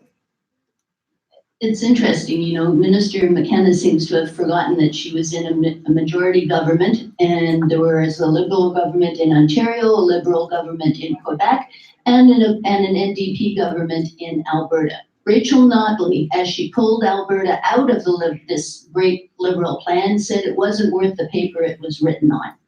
We do have to move faster and more effectively to reduce greenhouse gas emissions. That's why we need the provinces in a collaborative spirit with federal leadership to actually move forward. This is where this minister has really let us all down. Ministers have a responsibility to figure out how to work with the provinces to get the job done. That was her job. I'm, as a citizen, very disappointed in her as the minister. Okay. I was actually really happy to work with Rachel Notley. I'm pretty sure that she would be much more excited working with our government than with yours. Let's be clear. Negotiating with provinces. She gets a chance. 1 year was spent negotiating with provinces and territories. Rachel Notley, a NDP provincial premier, was very brave.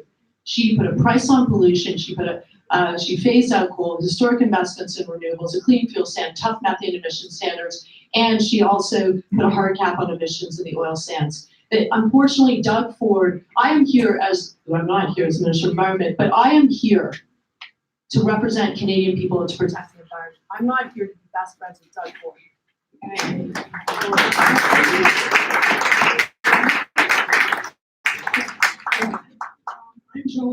It's a similar question to the last one, and that's that Andrew Scheer has said he's going to get rid of the carbon tax. Well, we all know that a carbon tax changes relative prices, whether you have credits given to consumers or not.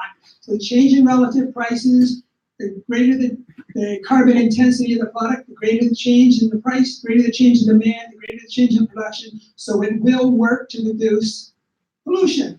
So I do not understand why anybody would want to remove one of the weapons we have against climate change. It makes no sense to me, and perhaps Carol can answer how it makes sense to make sense. So I think Carol and Catherine would be my choices.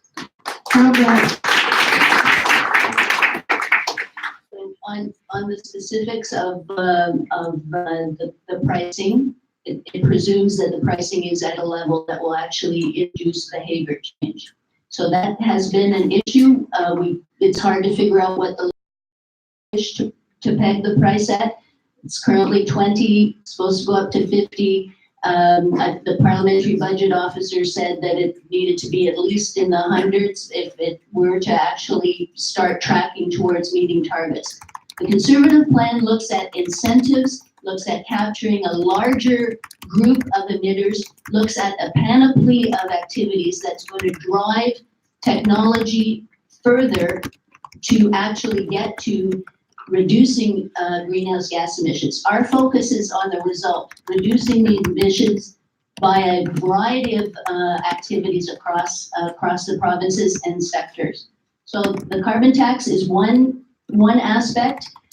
We feel that we have a better way to pursue real change faster and more effectively. Can I just say, this is hello? Okay.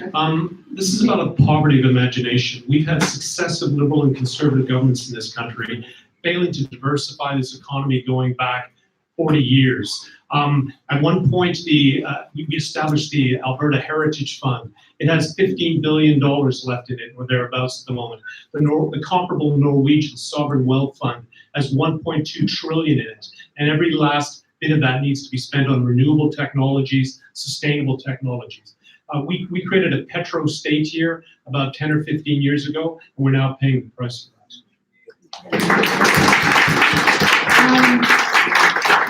I wanted to give Emily time and also a chance to ask. Go ahead, Catherine. We're working very hard to transform the economy, and carbon pricing is key to it. That we need a price on pollution. It can't be free to pollute. I could go ask a 10-year-old if it's free to pollute, we have more or less pollution, you'll have more. But don't take it from me. Take it from the progressive conservative Brian Mulroney, who I talk to actually a lot. He put a price on pollution to do what? Tackle acid rain. When I grew up, I thought all our lakes and rivers and streams were going to dry as a result of pollution. But through leadership with the United States, he moves the United States based on science, and he put a price on pollution, and we don't worry about that anymore. British Columbia has had a price on pollution for over a decade. Guess what? Their economy is growing, they're creating jobs, and they have a vibrant clean tech sector. Pricing pollution works. We cannot lose the price on pollution. I've been working with people around the world, countries around the world, to bring them around the price on pollution.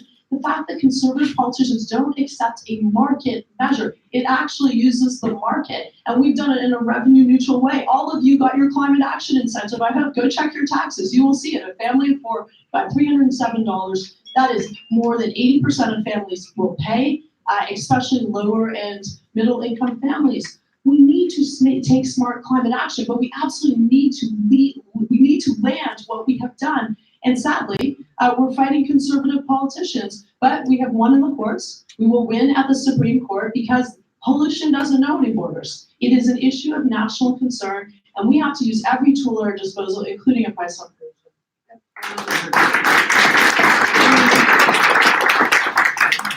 I completely agree that the carbon tax is an important tool in the toolkit for fighting climate change. But the problem is when you, for example, are still subsidizing the fossil fuel industry at the same time as you're imposing a carbon tax, it's putting up obstacles at a time that we need to be looking for solutions. So because I didn't get a chance to answer the question on fossil fuel subsidies, I'll just say, every time you hear the word practical or pragmatic used to defend the plan, you know it's a plan that is not willing to depart from the status quo in the way that will be necessary to achieve reasonable climate goals. When you say 8 out of 9 fossil fuel subsidies have been eliminated without telling us anything about their quantum, it could be 8 $1 subsidies and 1 $30 billion subsidy. So there's been no transparency whatsoever when it comes to fossil fuel subsidies. There was a commitment made by you, Catherine, and your government to bring that transparency to the fore, and we haven't had it. And so, to me, all this back and forth between liberals and conservatives about whether we should have a carbon tax or not totally misses the point. I support the carbon tax. We have to carry on with it, but it's not enough. And again, in the face of subsidies and expanding fossil fuel infrastructure, it's going to be completely undone, whatever progress that carbon tax could bring.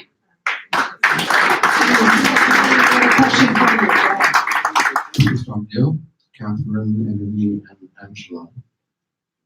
Chaudière Falls and Islands is the Mecca, the Wailing Wall, the Vatican for this part of North America for 7,000 years.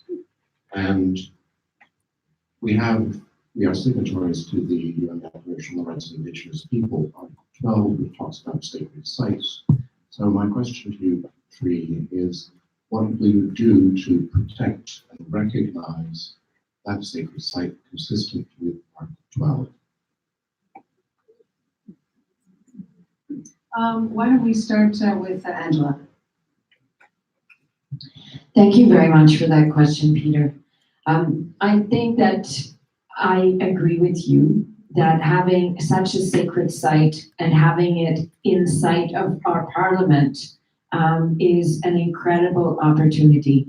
Knowing that grandfather William Commanda had a vision and a design for it to be a meeting place of the nations is a further opportunity. So what I think, and this is my personal opinion, the Green Party doesn't have an official position on Chaudière Falls, is that there should be proper consultations, and maybe without the expectation that the consultation would come to a conclusion in 14 days, but something where there was a measured, deliberative process about a common future vision to be developed between the stakeholders. Emily Tanner. Thank you for the question. I have had a chance also to meet with and learn a lot from members of Free the Falls and other groups that are advocating around this issue. You mentioned Canada being a signatory to the United Nations Declaration on the Rights of Indigenous Peoples, but of course that hasn't been fully implemented into Canadian law, which I think is a huge priority and something that has to happen. And that has to include adherence to the principle of free, prior, and informed consent. And so when we're looking at development happening in that area, it's clear that there's been a real disconnect between those principles and what's actually happening. So I think in terms of, what are the mechanisms available to the government to ensure the ongoing protection, I think that's something really important to look at. And I don't have all the answers, but I certainly think if we had a proper legal framework in place that recognized and implemented these principles, well, that's what I'm saying. I would want to see this implemented, and I would need a better understanding of what the tools are that would be available. But I certainly do see this as a priority, and I know it is for a lot of people in our riding, and of course the Indigenous people for whom it's such an important site. Catherine?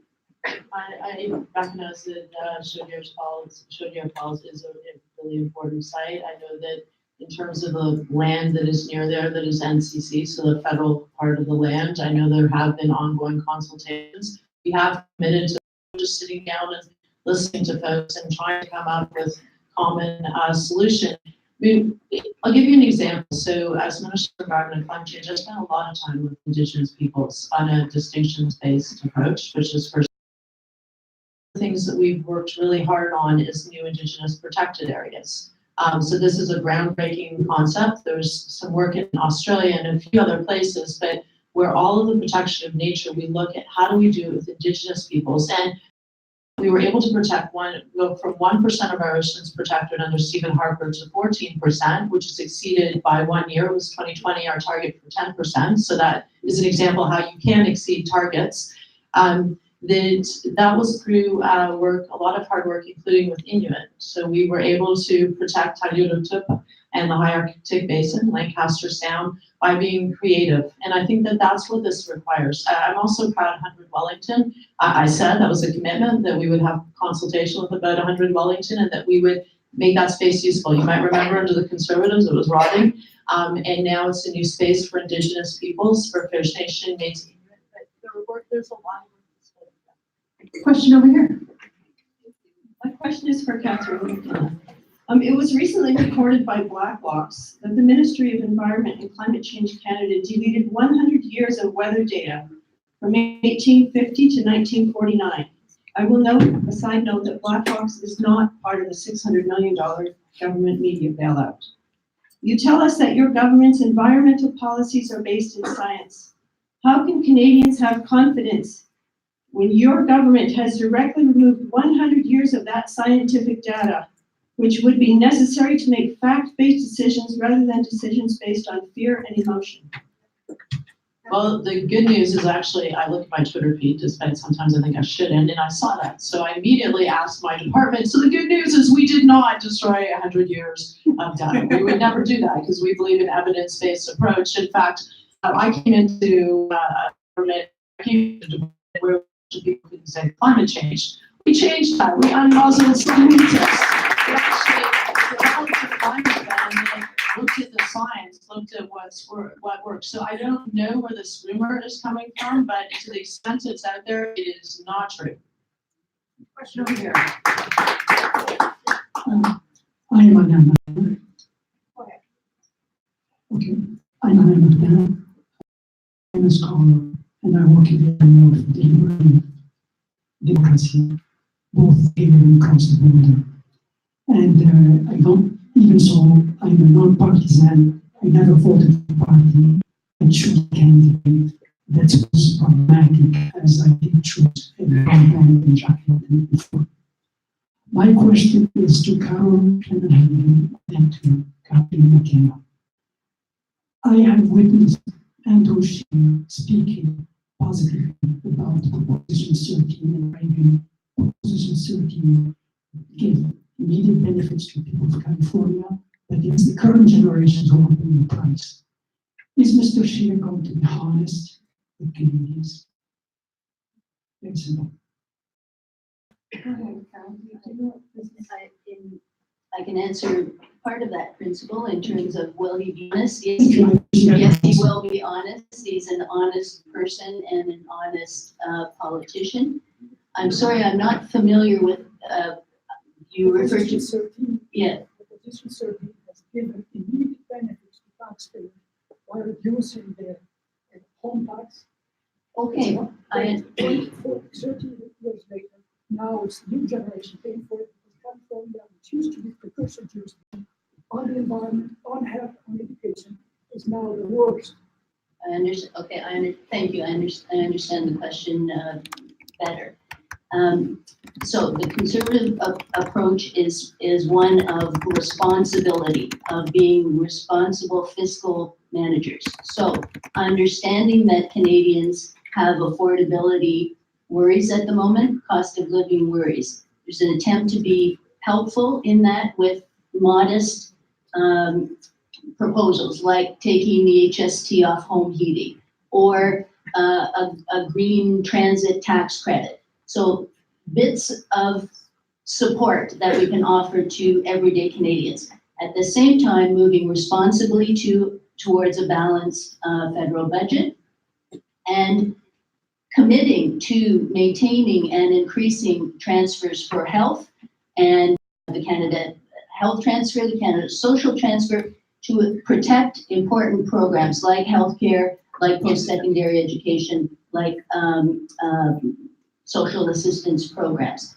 So it is a responsible approach, a careful approach, but one that recognizes that we are all at risk of putting the economy and our future in jeopardy if we do not deal responsibly with debt and deficits. So I'll just answer your broader question. I'm really hating this election and I hate that I have to give you this answer. But Andrew Scheer is not honest. Right now, he's advertising in Chinese to Chinese communities saying that we're gonna legalize all hard drugs. In the House of Commons for years, all they did was say that we were putting a price on pollution just to raise money, even though they know by law, all the money has to go back. They've come out with a campaign saying, we're gonna take terrorists and bring them back to Canada. They've come back, they've said that we're gonna take great portion, 50% of your home price. This is what has happened in this election, and this is not the progressive conservative party of your dad. Like, it isn't. And I wish it wasn't like this. I wish our elections were not so terrible. I'm sure everyone else is wishing that it were over 6+1 days, because we deserve better. We deserve better. I think we all have to hold ourselves to a higher standard, because what we are doing is polarizing people. What we're doing is creating hatred. What we're creating is not Canadian. And I think there are choices. Parties can have different platforms. I think that that is okay. You can decide that you want to cut taxes, and we decide we're going to go invest in critical infrastructure, and you can have a reasonable discussion. But you can't do that if people do not have the facts. And the reality is now that you get most of your information on Facebook, and it's based on who shared it with you, not on the source. And so if the source is giving you, if whoever shared it with you is giving you misinformation, that's what you're making your decision on. I'm going to give Carol a chance. So I'm a candidate. I get all the information from the party about what's being advertised, all of the policy positions. I can tell you upfront and honestly that I don't get any of the stuff that Catherine is referring to. Perhaps it's on her Facebook, whatever, or Twitter, but it's certainly not on mine as an official candidate. I do want to add a final point because I think it's relevant. We're all concerned about climate issues and moving forward more effectively on climate. So let's just remind ourselves, the National Inventory Report on Greenhouse Gas. I'm sorry. We're done. Yeah. It's helpful information, it's just facts. Okay, but maybe the next question will Okay. give you a chance to. Perfect. Your laboratories, which is owned by the federal government and is on the Ottawa River upstream from us, is now managed by a consortium of S&C Lavalin and 2 U.S. corporations. At the moment, they're considering proposals to build a new small, quote-unquote, small experimental reactor there, with a view to then rolling that out with small reactors across Canada's north and in Indigenous communities. Ms. McKenna, your new impact assessment agency has exempted those new small, quote-unquote, small nuclear reactors under 200 megawatts from impact assessment. And I would like to know, if you are re-elected, would you commit to change that project list so that all new nuclear reactors, especially near rivers like the Ottawa River, would go through a full federal impact and environmental assessment? There's a lot of that. So first of all, for those of you who are concerned about Chalk River, and I know we've met and had a discussion, I did encourage the CC. I wrote a letter on behalf of constituents saying that they need to do better consultation. We revised the Impact Assessment Act that you were referring to. That would be the second thing that Andrew Sheridan said he's going to kill. It was called Bill C-69. You probably heard that from Jason Kenney too.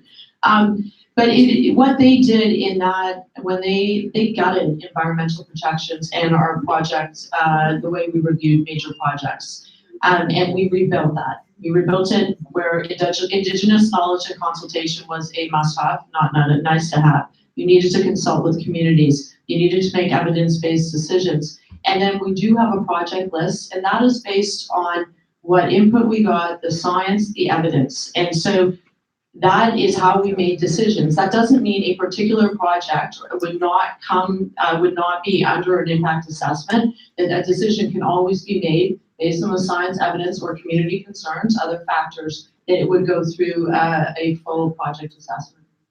Does someone else on the table want to take that? Go ahead. So Bill C-69, when it went to the Senate, had over 100, the Senate came up with over 100 proposed amendments. Now that is an unusual number of amendments. So there's a inherent problem with C-69, both from an environmental perspective and from an economic perspective.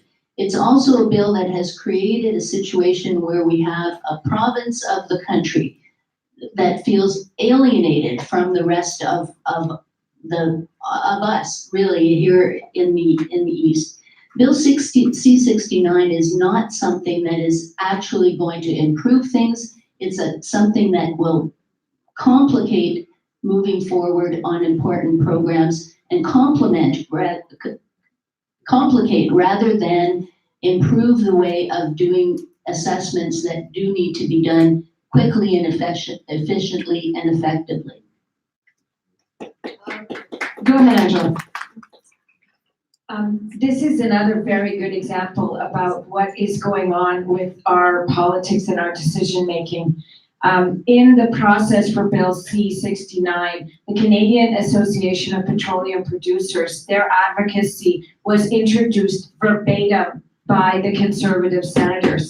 And when Catherine McKenna says that they rebuilt, I think that it was exactly Catherine McKenna who permitted the exemption of small nuclear reactors from environmental assessment. So if we're not gonna assess experimental nuclear reactors, then what are we going to assess? And again, this is the direct consequence of corporate lobbying and the Liberals and the Conservatives being beholden to these large corporations. Okay, so we've run out of time, but it's 9 o'clock and it takes 20 minutes for the final closing statements. So I will allow the last question from this microphone right over here. Go ahead. Well, do you want to give your space up for a young person? Do you want to give your question? Yeah? Not a problem. Not a problem? My question, but I'm happy to give it up. Okay. Who wants to take that? Go ahead. Come on down, young person. Yeah, go ahead and ask a question. I have a question for Catherine McKenna, and it's about national defense. Do you think it's fair that NATO countries with smaller militaries than us still contribute more to missions and more to defense funding than us, and that our NATO allies are chewing us out for this, but we still get to benefit from being a NATO member? Well, first of all, I believe in NATO. I think it's more important than ever. Unfortunately, we've seen some countries seem to believe that we don't need NATO, which has played a hugely important role. We have increased the amount of money that we are spending on defense. We've also peacekeeping, and how do we re-engage in peacekeeping in a very practical way? I work for a UN peacekeeping mission, and I think we need to respond to the very real concerns now, because it's actually not a lot of peacekeeping anymore when you're in post-conflict countries. Look, I think that, I can't go country by country. There's an expectation that each country pays its fair share. But the biggest risk to NATO right now, is the United States. And whether they will continue to believe in multilateralism, whether they will continue to believe that we need to protect democracy in many different countries. And I think that is a core value. To be honest, one of the reasons I ran in 2015 is because I was very disappointed, in fact, devastated by the role that Canada was playing in the world, that lack of engagement on critically important issues, whether it was humanitarian issues, whether it was international trade issues, whether it was on climate issues. And so I certainly agree with your point. NATO is a very important institution. Canada does need to Okay, so we have reached the end. Congratulations.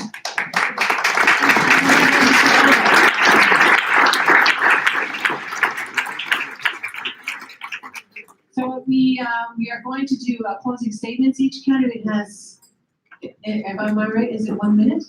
It's 1 minute for closing statements, and we'll go in the reverse order from the way we started, and we're going to start with Mary Sevilla with the People's Party of Canada. Go ahead. On October 21st, Canadians have a chance to stop the back and forth bickering and pendulum that we've often seen. Canada and Ottawa Centre can vote for change, have politics done differently. The People's Party, I as a candidate want to put more money back into Canadians' pockets, ensure companies stop receiving bailouts and handouts from our government. The People's Party of Canada is the party for Canadians because we understand life is getting hard, from affordability in housing, medicine, affordable healthy food. A Liberal government or any party that has no plans to manage their spending or address the $1 trillion deficit we have, that means that we won't be able to invest in our future. I asked you, Ottawa Centre, can you afford an extra $200-300 every month on top of your bills? The People's Party stands for freedom, fairness, responsibility, and respect. And if you stand for that too, you will vote to get politics done differently. Thank you. Thank you, Verity. Emily Cannon. So what kind of country do we want? Do we want a country where 2 billionaires amass as much wealth as 11 million of us combined, while every night in our city, people are sleeping on the street? Do we want a country where big polluters get billions in corporate welfare as a reward for bringing us closer to climate catastrophe? We don't have to settle. We don't have to accept just good enough or just better than the Conservatives. We can give everyone a roof over their head, clean air to breathe, and the medicines they need, but only if we have the courage to challenge the status quo. If our ideas don't offend fossil fuel executives, billionaires, or corporate developers, then we're failing to act with the urgency this moment demands. Je me présente parce qu'il faut remettre les principes en politique. Vous pouvez compter sur moi pour me battre pour vous chaque jour au Parlement et ici à Ottawa Centre. I'm ready to fight for you every single day in Parliament, whether it's part of an NDP government or from the opposition benches. Let's have the courage to demand better. Let's vote to put people and the planet first.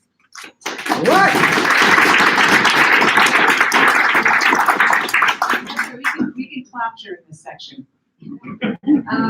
Let's go to Angela Keller-Herzog with the Green Party. Alors, tout le monde, je veux vous remercier pour être ici et vous engager dans notre processus démocratique pendant plusieurs heures. And it's not so easy with so many of us up here. I'd like to ask you a question. In Ottawa Centre, do you really believe that the choice is between the Liberals and the Conservatives?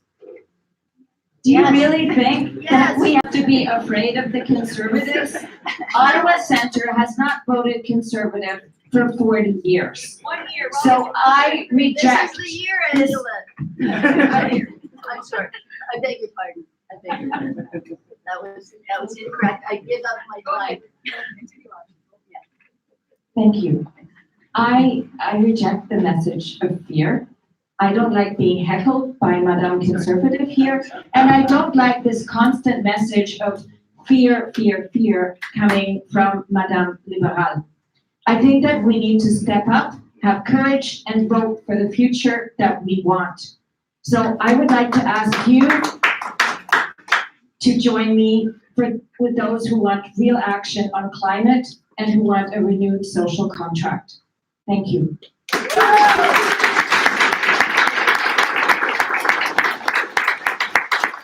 Chris Jones.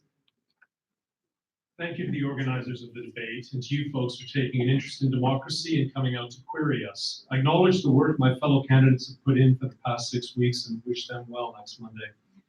This is indeed a pivotal election, not because of what it portends for the respective futures of our party leaders, but really because it is directly posing some hard questions to all of us together.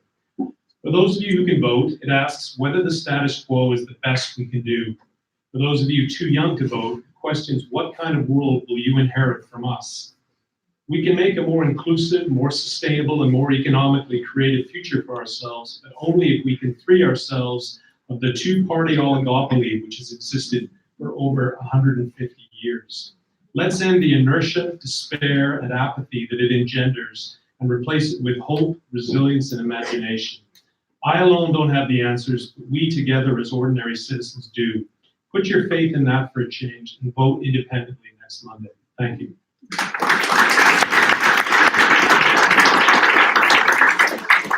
Harold Clemenhagen, Conservative Party. The choice voters will make on election day will come down to which party they trust to strengthen the economy and to be the most competent manager of public funds. A conservative government means a government that lives within its means, works with provinces, delivers lower taxes to ease affordability worries of everyday Canadians. We have committed to maintain and increase federal transfers for health and social programs.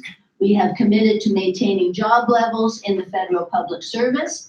What Justin Trudeau and Catherine McKenna say often differs from what they do. On the Liberal housing strategy, the Liberal incumbent says it's a $40 billion program.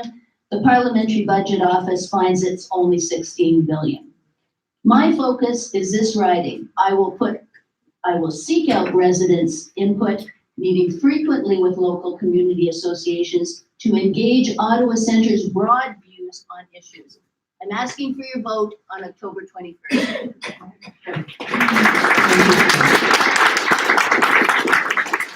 We're gonna hear now from Catherine McKenna, the Liberal Party.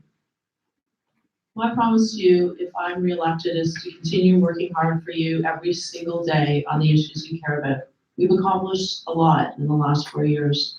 Better public transit, more youth jobs, a world-class library, more affordable housing, the lowest unemployment rate in 4 decades that is having a great impact here, lifting children out of poverty, a national housing strategy, rebuilding trust in the public service. And I'm proud to defend that record. This election is a choice because we need to win every seat. In particular in Ottawa, if we are going to protect Ottawa and our public servants and the investments we've made here, we have a choice. Andrew Scheer, more cuts, more guns, more pollution, less rights, or a Liberal government, more investment, less guns, less pollution, more rights. The stakes could not be higher. I promise if you put your trust in me again, I will be your champion for Ottawa Centre. J'espère que je peux compter sur votre appui.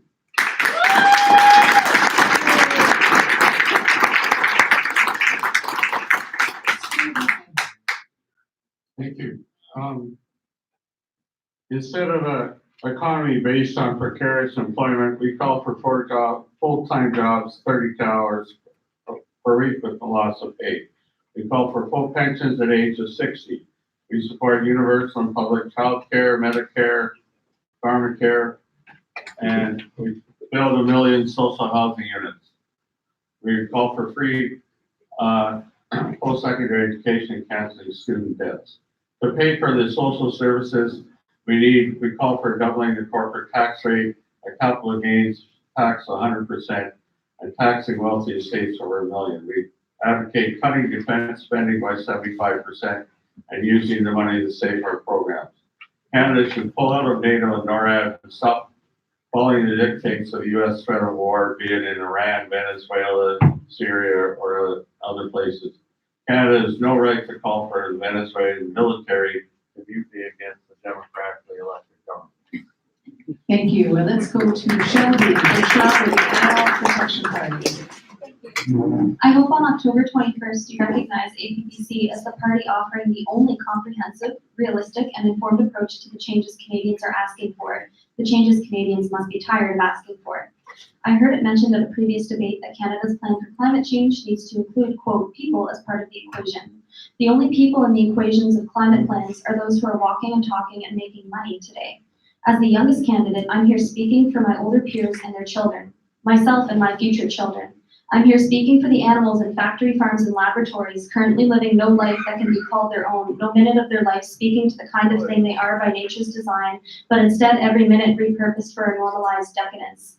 The window of opportunity for comfy transition where we need to dismantle this decadence has passed. Consumers have for too long been charged with saving the planet, crippling environmentalism with ableism and privilege. Institutions can no longer put off transformative change. Science and technology have offered us solutions. Now Canada needs a party with the political will to fund, inaugurate, and normalize these solutions to secure a livable future. Thank you, Shelby. And finally, we have Corinne Corcoran with the Libertarian Party. Our political system is broken. Party leaders listen that made many of us shake our heads in disbelief. It's time to get ego out of politics and elect leaders who care about a future where everyone works towards a common goal of encouraging Canadians to be imaginative, inspired, and governments should have a minimal presence in our lives. We are many generations deep into a collective mindset that thinks the government will solve all of our problems. If that is the case, why do we still have so many problems? Let's bring the pioneering spirit back to this country. Let's make Canada stronger by getting government out of the way and empowering individuals. Vote for the party that will empower you. Vote for the Libertarian Party of Canada. And bravo to our candidates for our marathon debate tonight.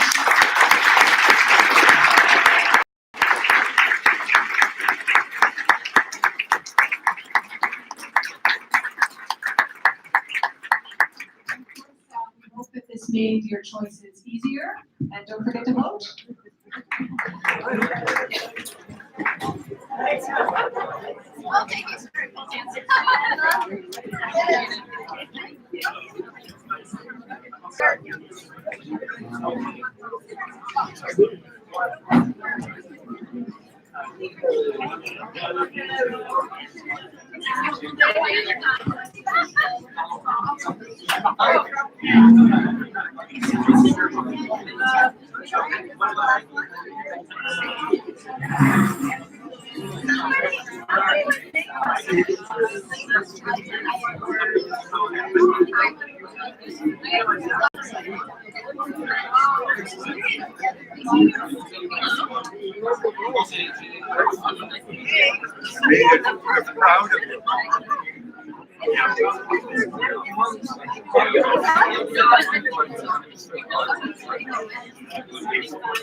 I know my other fellows